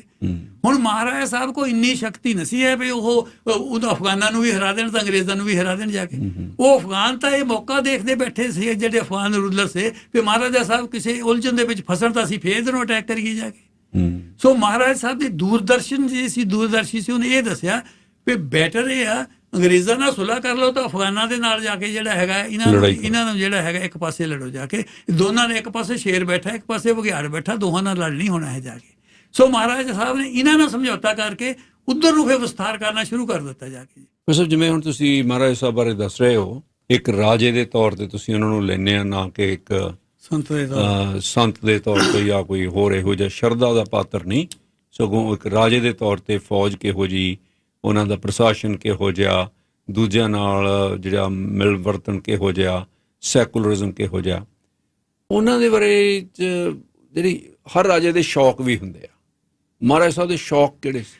ਸਿੰਘ ਸਾਹਿਬ, ਇਹ ਮੈਂ ਇਸ ਕਰਕੇ ਕਹਿ ਰਿਹਾ ਵੀ ਉਹਨਾਂ ਨੂੰ ਲੋਕ ਜਿਸ ਵੇਲੇ ਲੈਂਦੇ ਆ ਕੋਈ ਲਫ਼ਜ਼ ਜਦ ਸਿੱਖ ਜੋੜ ਦਿੰਦੇ ਤਾਂ ਉਹ ਸਮਝਦੇ ਆ ਵੀ ਉਹ ਸਾਰੀਆਂ ਗੱਲਾਂ ਆਉਣੀਆਂ ਚਾਹੀਦੀਆਂ ਉਹਦੇ ਵਿੱਚ ਜਿਹੜਾ ਇੱਕ ਸਿੱਖ ਸੰਤ ਦੇ ਵਿੱਚ ਹੁੰਦੀਆਂ ਜਾ ਕੇ। ਉਹ ਕਿਉਂਕਿ ਸਿੱਖਾਂ ਦੇ ਵਿੱਚ ਬਾਦਸ਼ਾਹ ਰਾਜਾ ਹੋਏ ਕੋਈ ਨਹੀਂ, ਸੋ ਹੋਇਆ ਨਹੀਂ। ਉਹ ਜਿਹੜਾ ਹੋਇਆ ਉਹਨੂੰ ਏਦਾਂ ਦਾ ਜਿਵੇਂ ਸ਼ਰਾਬ ਪੀਂਦਾ ਸੀ ਜੀ, ਉਹ ਆਏ ਸੀ। ਅੱਛਾ ਦੇਖੋ, ਜਿੱਥੇ ਰਾਜਿਆਂ ਦੇ ਸ਼ੌਕ ਜਿਹੜੇ ਹੈਗੇ ਆ ਹੋਰ ਤਰ੍ਹਾਂ ਦੇ ਹੋਣੇ ਆ, ਸਾਧਾਂ ਸੰਤਾਂ ਦੇ ਸ਼ੌਕ ਹੋਰ ਤਰ੍ਹਾਂ ਦੇ ਹੋਣੇ ਆ, ਤੁਸੀਂ ਉਹਨਾਂ ਨੂੰ ਮਿਲਾ ਨਹੀਂ ਸਕਦੇ। ਸੋ ਮਹਾਰਾਜਾ ਸਾਹਿਬ ਦਾ ਜਿਸ ਵੇਲੇ ਵੀ ਆਪਾਂ ਐਨਾਲਿਸਿਸ ਕਰਨਾ ਜਾਂ ਜਦੋਂ ਵੀ ਉਹਨਾਂ ਦੀ ਗੱਲ ਕਰਨੀ ਆ, ਆਪਾਂ ਉਹਨਾਂ ਨੂੰ ਇੱਕ ਬਾਦਸ਼ਾਹ ਦੇ ਤੌਰ ਤੇ ਦੇਖਣਾ, ਇੱਕ ਸੁਲਤਾਨ ਦੇ ਤੌਰ ਤੇ ਦੇਖਣਾ ਤੇ ਇੱਕ ਮਹਾਰਾਜੇ ਦੇ ਤੌਰ ਤੇ ਦੇਖਣਾ ਜੀ। ਨਹੀਂ, ਹੁਣ ਮਹਾਰਾਜੇ ਦੇ ਤੌਰ ਤੇ ਵੀ ਉਹਨਾਂ ਨੂੰ ਘੋੜਿਆਂ ਦਾ ਸ਼ੌਕ ਹੈ, ਚਲੋ ਸ਼ਰਾਬ ਦਾ ਸ਼ੌਕ ਸੀ, ਪਰ ਕਈ ਲੋਕ ਨਾ ਜੀ, ਕਈ ਕੁਛ ਵਿਅਕਤੀ ਜਾਂ ਕੁਛ ਜਥੇਬੰਦੀਆਂ ਐਵੇਂ ਖਾਮ-ਖਾ ਬਦਨਾਮੀ ਕਰਨ ਲਈ ਫਜ਼ੂਲ ਕਿਸਮ ਦੀਆਂ ਗੱਲਾਂ ਕਰਦੇ ਰਹਿੰਦੇ। ਹਾਂ, ਨਹੀਂ, ਅਸਲੀਅਤ ਕੀ ਸੀ? ਅਸਲੀਅਤ ਇਹ ਸੀ ਵੀ ਜਿਹੜੀ BBC ਦੇ ਮੁਕਾਬਲੇ ਵਿੱਚ ਵਰਲਡ 'ਚ ਇਦਾਂ ਦਾ ਕੋਈ ਰਾਜਾ ਨਹੀਂ ਹੋਇਆ। ਇਹ ਅਸਲੀਅਤ ਸੀਗੀ। ਹੁਣ ਜੇ ਰਾਜਿਆਂ ਦੇ ਜਿਹੜੇ ਆਪਣੇ ਸ਼ੌਕ ਆ, ਉਹ ਥਿੰਨ ਸਾਹਿਬ ਇੱਕ ਐਕਸਕਿਊਜ਼ ਮੀ, ਇੱਕ ਇਹ ਦੇਖਣਾ ਚਾਹੀਦਾ, ਜਿਸ ਬੰਦੇ ਨੂੰ ਤੁਸੀਂ ਪਰਖਣਾ ਉਹਨੂੰ ਉਹਦੇ ਸਮੇਂ ਵਿੱਚ ਰੱਖ ਕੇ ਪਰਖੋ। ਅੱਜ ਦੇ ਸਮੇਂ 'ਚ ਰੱਖ ਕੇ ਨਾ ਪਰਖੋ ਉਹਨੂੰ ਜਾ ਕੇ, ਉਸ ਸਮੇਂ 'ਚ ਰੱਖੋ। ਹੁਣ ਮਹਾਰਾਜਾ ਸਾਹਿਬ ਨੇ 1799 ਦੇ ਵਿੱਚ ਲਾਹੌਰ ਦੇ ਉੱਤੇ ਆਪਣਾ ਝੰਡਾ ਚਲਾਤਾ, ਲਾਹੌਰ ਕਬਜ਼ੇ 'ਚ ਕਰ ਲਿਆ। 1799 ਵਿੱਚ ਐਗਜ਼ੈਕਟਲੀ ਖਾਲਸੇ ਦੀ ਕ੍ਰੀਏਸ਼ਨ ਤੇ 100 ਸਾਲ ਬਾਅਦ, ਕਿਉਂਕਿ ਖਾਲਸੇ ਦੀ 1699 ਚ ਹੋਈ ਹੈ, ਇਹ 1799 ਵਿੱਚ ਨਹੀਂ ਹੋ ਗਿਆ। 1801 ਦੇ ਵਿੱਚ ਉਹਨਾਂ ਦੀ ਤਾਜਪੋਸ਼ੀ ਹੋ ਜਾਂਦੀ ਹੈ। 1801 ਦੇ ਵਿੱਚ ਉਹ ਮਹਾਰਾਜਾ ਜਾਂ ਬਾਦਸ਼ਾਹ ਪੰਜਾਬ ਦੇ ਬਣ ਜਾਂਦੇ ਆ ਤੇ ਉਹਨਾਂ ਦੇ ਤਿਲਕ ਲਾਇਆ ਗਿਆ। ਸਾਹਿਬ ਸਿੰਘ ਬੇਦੀ ਜਿਹੜੇ ਗੁਰੂ ਨਾਨਕ ਦੇਵ ਜੀ ਦੇ ਖਾਨਦਾਨ ਦੇ ਵਿੱਚੋਂ ਆਏ, ਉਹਨੇ ਤਿਲਕ ਲਾ ਕੇ ਉਹਨਾਂ ਨੂੰ ਬਾਦਸ਼ਾਹ ਬਣਾ ਦਿੱਤਾ ਗਿਆ ਜਾ ਕੇ। ਅੱਛਾ, ਹੁਣ ਬਾਦਸ਼ਾਹ ਜਿਹੜੇ ਆ ਉਹ ਬਾਦਸ਼ਾਹ ਦੇ ਤੌਰ ਤੇ ਉਹ ਡੀਲ ਕਰਦੇ ਰਹੇ। ਇੱਕ ਤਾਂ ਰਾਜਪੂਤਾਂ ਦਾ ਅਸਰ ਬਹੁਤ ਸੀ ਪੰਜਾਬ ਦੇ ਵਿੱਚ। ਆਮ ਤੌਰ ਤੇ ਮੰਨਿਆ ਜਾਂਦਾ ਵੀ ਸਾਰੀ ਕਮਿਊਨਿਟੀ ਜਿਹੜੀ ਤਕਰੀਬਨ ਹੈਗੀ ਆ, ਜੱਟ ਕਮਿਊਨਿਟੀ ਵੀ ਦੂਜੇ ਬੈਕਗਰਾਉਂਡ ਪਿੱਛੇ ਜਿਹੜੀ ਹੈਗੀ ਰਾਜਪੂਤਾਂ ਨੇ ਤੁਰੀ ਆਉਂਦੀ, ਉੱਥੋਂ ਰਾਜਪੂਤਾਂ ਦੇ ਵਿੱਚ ਗਾਹਾਂ ਵਿਕਾਸ ਹੋਇਆ। ਕਾਫੀ ਬੰਦੇ ਇਹ ਵੀ ਸਮਝਦੇ ਆ ਸੈਪਰੇਟ ਇਸ਼ੂ ਹੈ। ਹੁਣ ਜਿੱਥੇ ਤੱਕ ਤੁਸੀਂ ਗੱਲ ਕਰਦੇ ਆ, ਘੋੜਿਆਂ ਦੇ ਇਕੱਲੇ ਸ਼ੌਕ ਇਸੇ ਗੱਲ ਕਰਕੇ ਨਹੀਂ ਸੀ ਹੈ ਵੀ ਘੋੜੇ ਸ਼ੌਕ ਹੈ। ਘੋੜਾ ਜਿਹੜਾ ਹੈਗਾ ਜੰਗ ਦਾ ਵੀ ਇੱਕ ਬਹੁਤ ਵੱਡਾ ਹਥਿਆਰ ਸੀ ਉਸ ਵੇਲੇ। ਉਦੋਂ ਸੀ ਘੋੜੇ, ਘੋੜੇ। ਜਿਹਦੇ ਕੋਲ ਘੋੜਾ ਤੇ ਬੰਦੂਕ ਸੀ ਉਹਦਾ ਰਾਜ ਸੀ। ਨਾਲੇ ਸਿੱਖ ਸੋਲਜਰ ਜਿਹੜਾ ਸੀ ਜਾਂ ਪੰਜਾਬੀ ਸੋਲਜਰ ਜਿਹੜਾ ਸੀਗਾ ਉਹ ਘੋੜੇ ਤੋਂ ਬਿਨਾਂ ਲੜਦਾ ਹੀ ਨਹੀਂ ਸੀ ਹੈ। ਜਦ ਮਹਾਰਾਜਾ ਸਾਹਿਬ ਨੇ ਇਨਫੈਂਟਰੀ ਪਿਆਦਾ ਫੌਜ ਸ਼ੁਰੂ ਕੀਤੀ, ਇਹਨਾਂ ਨੂੰ ਆ ਕੇ ਬਾਹਰਲਿਆਂ ਜਰਨੈਲਾਂ ਨੇ ਦੱਸਿਆ ਵੀ ਪਿਆਦਾ ਫੌਜ ਤੋਂ ਬਿਨਾਂ ਲੜਿਆ ਨਹੀਂ ਜਾ ਸਕਦਾ, ਇਹ ਜ਼ਰੂਰੀ ਅੰਗ ਆ ਫੌਜ ਦਾ। ਉਹ ਮਹਾਰਾਜਾ ਸਾਹਿਬ ਨੇ ਭਰਤੀ ਕਰਨੀ ਸੀ, ਕੋਈ ਭਰਤੀ ਨਾ ਹੋਵੇ ਜੀ। ਉਹ ਕਹਿੰਦੇ ਨਹੀਂ ਜੀ, ਇਹ ਘੋੜੇ ਤੋਂ ਬਿਨਾਂ ਅਸੀਂ ਤਾਂ ਹੈ ਨਹੀਂ। ਇਹ ਆਹ ਕੀ ਹੋਇਆ ਜਾ ਕੇ? ਤਾਂ ਜਿਹੜੇ ਪਰੇਡ ਕਰਾਉਂਦੇ ਹੁੰਦੇ ਸੀ, ਪੀਟੀ ਕਰਾਉਣ ਨੂੰ, ਉਹ ਕਹਿੰਦੇ ਸੀ ਡਾਂਸਿੰਗ ਸਟੈਪ ਹੈ, ਇਹ ਤਾਂ ਨੱਚਣ ਵਾਲੀਆਂ ਦੇ ਕੰਮ ਹੈ, ਅਸੀਂ ਨਹੀਂ ਇਹ ਕਰਨੀ ਹੈ। ਬਹੁਤ ਮੁਸ਼ਕਿਲ ਹੋਈ ਜੀ। ਫਿਰ ਉਹਨਾਂ ਨੇ ਪੈਸੇ ਵੀ ਉਹਨਾਂ ਨੂੰ ਜ਼ਿਆਦਾ ਦਿੱਤੇ ਜਾ ਕੇ, ਉਹ ਕੀਤਾ, ਹੌਲੀ ਹੌਲੀ ਕਰਕੇ ਉਹ ਸ਼ੁਰੂ ਕੀਤਾ। ਸੋ ਘੋੜਾ ਜਿਹੜਾ ਸੀ ਮਹਾਰਾਜ ਦਾ ਸ਼ੌਕ ਬਹੁਤ ਸੀ ਘੋੜਿਆਂ ਪ੍ਰਤੀ। ਇੱਕ ਮਹਾਰਾਜ ਨੂੰ ਪਤਾ ਲੱਗਾ ਜੀ ਵੀ ਇਹ ਜਿਹੜੇ ਪਿਸ਼ਾਵਰ ਵਾਲੇ ਆ, ਇਹਨਾਂ ਦੇ ਕੋਲ ਇੱਕ ਘੋੜਾ ਆ ਲੈਲਾ, ਉਹਦਾ ਨਾਮ ਕਈ ਕਹਿੰਦੇ ਘੋੜੀ ਸੀ ਪਰ ਘੋੜਾ ਕਿਹਾ ਜਾਂਦਾ। ਜਿਹੜੇ ਮਹਾਰਾਜੇ ਨੇ ਆਮ ਇੰਟਰਵਿਊ ਦਿੱਤੀ, ਬੈਰਨ ਚਾਰਲਸ ਹਿਊਗਲ ਨਾਲ ਗੱਲਬਾਤ ਉਹ ਕਰਦੇ ਆ, ਉਹਦੇ ਚੋਂ ਦੱਸਦੇ ਆ।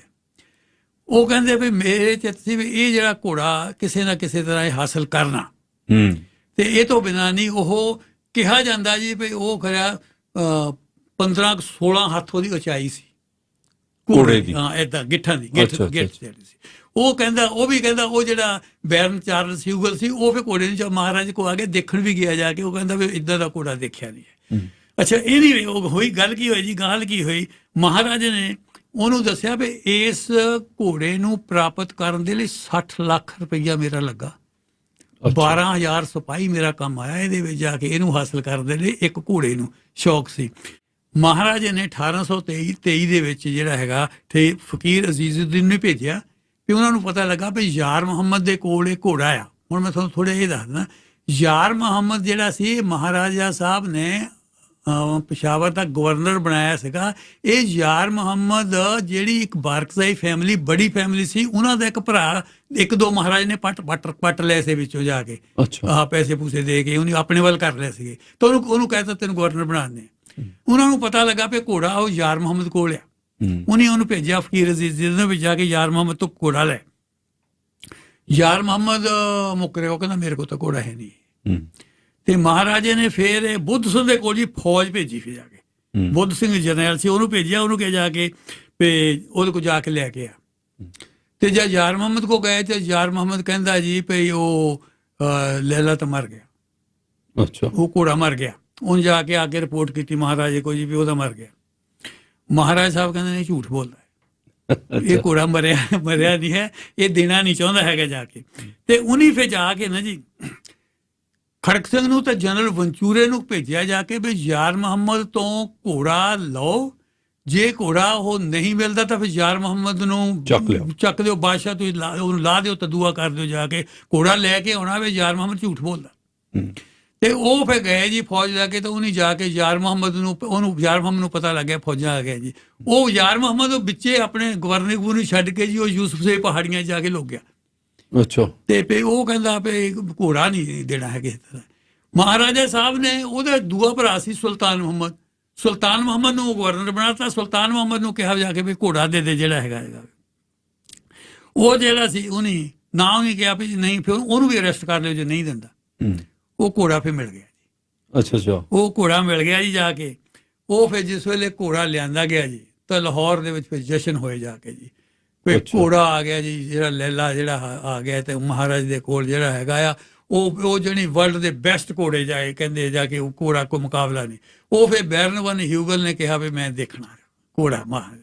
ਉਹਨੇ ਫਿਰ ਕਿਹਾ ਵੀ ਉਹ ਘੋੜਾ ਸੀ, ਕਾਲੇ ਰੰਗ ਦਾ ਘੋੜਾ ਸੀ, ਮੱਥੇ ਦੇ ਉੱਤੇ ਚਿੱਟਾ ਫੁੱਲ ਸੀ ਉਹਦੇ, ਕਹਿੰਦੇ ਜੀ। ਤੇ ਉਹ ਕਹਿੰਦਾ ਇੱਦਾਂ, ਉਹਨੇ ਵੀ ਦੇਖਿਆ ਵੀ ਇੰਨਾ ਬਿਊਟੀਫੁਲ ਚੀਜ਼ ਮੈਂ ਦੇਖੀ ਨਹੀਂ ਹੈ। ਮੈਂ ਤੁਹਾਨੂੰ ਹੁਣ ਦੱਸਦਾ, ਇੱਕ ਵਿੱਚੋਂ ਗੱਲ ਆ ਗਈ ਜੀ। ਮੇਰੇ ਨਾਨਾ ਜੀ ਕਹਿੰਦੇ ਸੀ, ਉਹ ਕਹਿੰਦੇ ਦੁਨੀਆ ਵਿੱਚ ਮੈਨੂੰ ਕਹਿੰਦੇ 4 ਘੋੜੇ ਹੋਏ ਆ। ਅੱਛਾ ਜੀ, ਮੈਨੂੰ ਕਹਿੰਦੇ ਹੁੰਦੇ ਸੀ, ਮੈਂ ਪੜ੍ਹੇ ਹੁੰਦੇ ਸੀ ਬਿਲਕੁਲ ਅਨਪੜ੍ਹ ਸੀ। 4 ਘੋੜੇ ਕਹਿੰਦੇ ਹੋਏ ਆ ਦੁਨੀਆ ਦੇ ਵਿੱਚ। ਇੱਕ ਤਾਂ ਘੋੜਾ ਹੋਇਆ ਕਹਿੰਦੇ ਸਿਕੰਦਰ ਬਾਦਸ਼ਾਹ ਦਾ।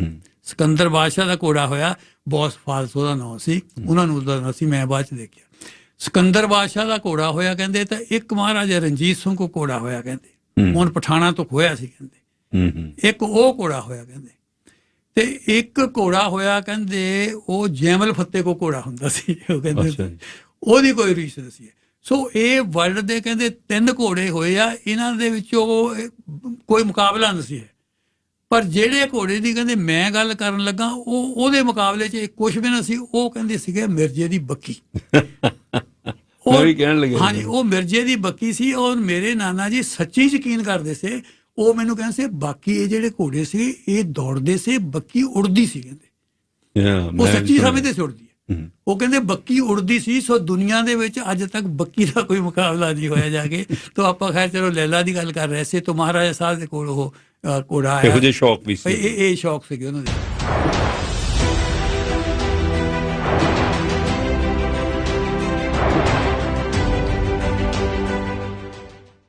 ਅਸੀਂ ਪ੍ਰਿੰਸੀਪਲ ਕਸ਼ਮੀਰਾ ਸਿੰਘ ਜੀ ਦੇ ਅਤੀ ਧੰਨਵਾਦੀ ਹਾਂ, ਜਿਹੜੇ ਕਿ ਬਹੁਤ ਹੀ ਵਡਮੁੱਲੀ ਉਹ ਜਾਣਕਾਰੀ, ਸਾਡਾ ਅਮੀਰ ਜਿਹੜਾ ਇਤਿਹਾਸ ਹੈ ਉਹ ਸਾਡੇ ਨਾਲ ਸਾਂਝਾ ਕਰ ਰਹੇ ਹਨ, ਜਿਹੜਾ ਕਿ ਆਉਣ ਵਾਲੀਆਂ ਜਨਰੇਸ਼ਨਸ ਦੇ ਵਾਸਤੇ ਵੀ ਕੰਮ ਆਵੇਗਾ।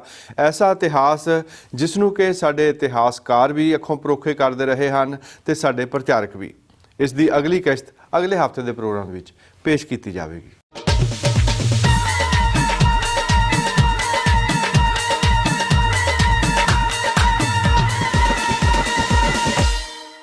ਤੇ ਹੁਣ ਵਾਅਦੇ ਦੇ ਮੁਤਾਬਕ ਤੁਹਾਡੇ ਮਨੋਰੰਜਨ ਦੇ ਵਾਸਤੇ 2 ਗੀਤ ਪੇਸ਼ ਕੀਤੇ ਜਾਣੇ ਹਨ।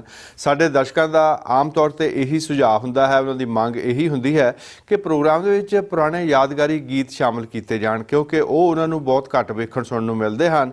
ਨਵੇਂ ਗੀਤ ਤਾਂ ਰੋਜ਼ YouTube ਤੇ ਉਹ ਵੇਖਦੇ ਹੀ ਰਹਿੰਦੇ ਹਨ। ਸੋ ਮੁਹੰਮਦ ਸਦੀਕ ਅਤੇ ਰਣਜੀਤ ਕੌਰ ਦੀ ਆਵਾਜ਼ ਦੇ ਵਿੱਚ ਉਹਨਾਂ ਤੇ ਹੀ ਫਿਲਮਾਇਆ ਹੋਇਆ ਇੱਕ ਗੀਤ ਵੇਖਦੇ ਅਤੇ ਸੁਣਦੇ ਹਾਂ, ਜਿਸ ਨੂੰ ਅਸੀਂ ਲਿਆ ਹੈ ਫਿਲਮ ਗੁੱਡੋ ਵਿੱਚੋਂ। ਪੰਜਾਬੀ ਗੀਤ ਸੰਗੀਤ ਦੁਨੀਆ ਭਰ ਦੇ ਵਿੱਚ ਆਪਣੀ ਬਹੁਤ ਹੀ ਵਧੀਆ ਜਗ੍ਹਾ ਬਣਾ ਚੁੱਕਾ ਹੈ, ਬੜਾ ਪਸੰਦ ਕੀਤਾ ਜਾਂਦਾ ਹੈ। ਨਿੱਤ ਨਵੇਂ ਕਲਾਕਾਰ ਇੰਟਰੋਡਿਊਸ ਹੁੰਦੇ ਹਨ, ਨਵੇਂ ਗੀਤ ਤੇ ਵੱਖ-ਵੱਖ ਤਰ੍ਹਾਂ ਦੇ ਗੀਤ ਤੁਸੀਂ ਅਕਸਰ YouTube ਤੇ ਵੇਖਦੇ ਹੋ। ਰੋਜ਼ ਦੇ ਕਈ ਗੀਤ ਰਿਲੀਜ਼ ਹੁੰਦੇ ਹਨ। ਪਰ ਜਦੋਂ ਆਪਾਂ ਪੁਰਾਣੇ ਗੀਤਾਂ ਦੀ ਗੱਲ ਕਰਦੇ ਹਾਂ, ਅੱਜ ਤੋਂ 40-50 ਸਾਲ ਪਹਿਲਾਂ ਦੇ ਜਿਹੜੇ ਕਲਾਕਾਰ ਹਨ ਉਹਨਾਂ ਨੂੰ ਅੱਜ ਵੀ ਸੁਣਿਆ ਜਾਂਦਾ ਹੈ। ਉਹ ਐਸੇ ਕਲਾਕਾਰ ਹਨ ਜਿਹੜੇ ਕਿ 4-4 5-5 ਦਹਾਕੇ ਉਹਨਾਂ ਨੇ ਸਰੋਤਿਆਂ ਦੇ ਦਿਲਾਂ ਦੇ ਉੱਤੇ ਰਾਜ ਕੀਤਾ। ਸੋ ਮੁਹੰਮਦ ਸਦੀਕ ਤੇ ਰਣਜੀਤ ਕੌਰ ਉਹਨਾਂ ਦੀ ਜੋੜੀ, ਚਾਹੇ ਕੁਲਦੀਪ ਮਾਨਕ ਉਹਨਾਂ ਦੀ ਗੱਲ ਕਰ ਲਓ, ਲਾਲਚੰਦ ਜਮਲਾ ਜੱਟ ਉਹਨਾਂ ਦੀ ਗੱਲ ਕਰ ਲਓ, ਸੁਰਿੰਦਰ ਕੌਰ ਪ੍ਰਕਾਸ਼ ਕੌਰ ਉਹਨਾਂ ਦੀ ਗੱਲ ਕਰ ਲਓ, ਨਰਿੰਦਰ ਬੀਬਾ ਦੀ ਗੱਲ ਕਰ ਲਓ, ਜਗਮੋਹਨ ਕੌਰ ਜੀ ਅਤੇ ਗੁਰਮੀਤ ਬਾਵਾ। ਸੋ ਇਹਨਾਂ ਦੇ ਵਿੱਚੋਂ ਕਈ ਕਲਾਕਾਰ ਹਨ ਜਿਨ੍ਹਾਂ ਦੀ ਕੋਈ ਨਾ ਕੋਈ ਖਾਸੀਅਤ ਹੁੰਦੀ ਸੀ, ਔਰ ਗੁਰਮੀਤ ਬਾਵਾ ਜੀ ਅੱਜ ਵੀ ਕਾਇਮ ਹਨ। ਪਰਮਾਤਮਾ ਉਹਨਾਂ ਨੂੰ ਲੰਮੀ ਉਮਰ ਬਖਸ਼ੇ। ਉਹਨਾਂ ਦੀ ਜਿਹੜੀ ਬੁਲੰਦ ਆਵਾਜ਼ ਹੈ ਤੇ ਲੰਮੀ ਹੇਕ ਹੈ, ਉਸ ਦਾ ਕੋਈ ਵੀ ਸਾਨੀ ਨਹੀਂ ਹੈ। ਆਓ ਫਿਰ ਉਹਨਾਂ ਦੇ ਯਾਦਗਾਰੀ ਪ੍ਰੋਗਰਾਮਾਂ ਦੇ ਵਿੱਚੋਂ ਮਿਰਜ਼ਾ ਸੁਣਦੇ ਹਾਂ। ਮਿਰਜ਼ਾ ਤੇ ਜੁਗਨੀ ਐਸੀਆਂ ਗਾਥਾਵਾਂ ਹਨ ਜਿਨ੍ਹਾਂ ਦੀ ਜੋ ਪੇਸ਼ਕਸ਼ ਗੁਰਮੀਤ ਬਾਵਾ ਉਹਨਾਂ ਨੇ ਕੀਤੀ, ਆਪਣੀ ਮਿਸਾਲ ਆਪ ਹੈ। ਸੋ ਮਿਰਜ਼ਾ ਦੀ ਇੱਕ ਝਲਕ ਤੁਹਾਡੇ ਵਾਸਤੇ ਪੇਸ਼ ਕਰਨੀ ਹੈ, ਜਿਸ ਦੇ ਨਾਲ ਹੀ ਹੋ ਜਾਵੇਗੀ ਪ੍ਰੋਗਰਾਮ ਦੀ ਸਮਾਪਤੀ। ਬਲਜਿੰਦਰ ਸਿੰਘ ਅਟਵਾਲ ਨੂੰ ਅੱਜ ਦਾ ਪ੍ਰੋਗਰਾਮ ਖਤਮ ਕਰਨ ਦੀ ਇੱਥੇ ਹੀ ਇਜਾਜ਼ਤ ਦਿਓ। ਅਗਲੇ ਹਫ਼ਤੇ ਤੱਕ ਸਤਿ ਸ੍ਰੀ ਅਕਾਲ।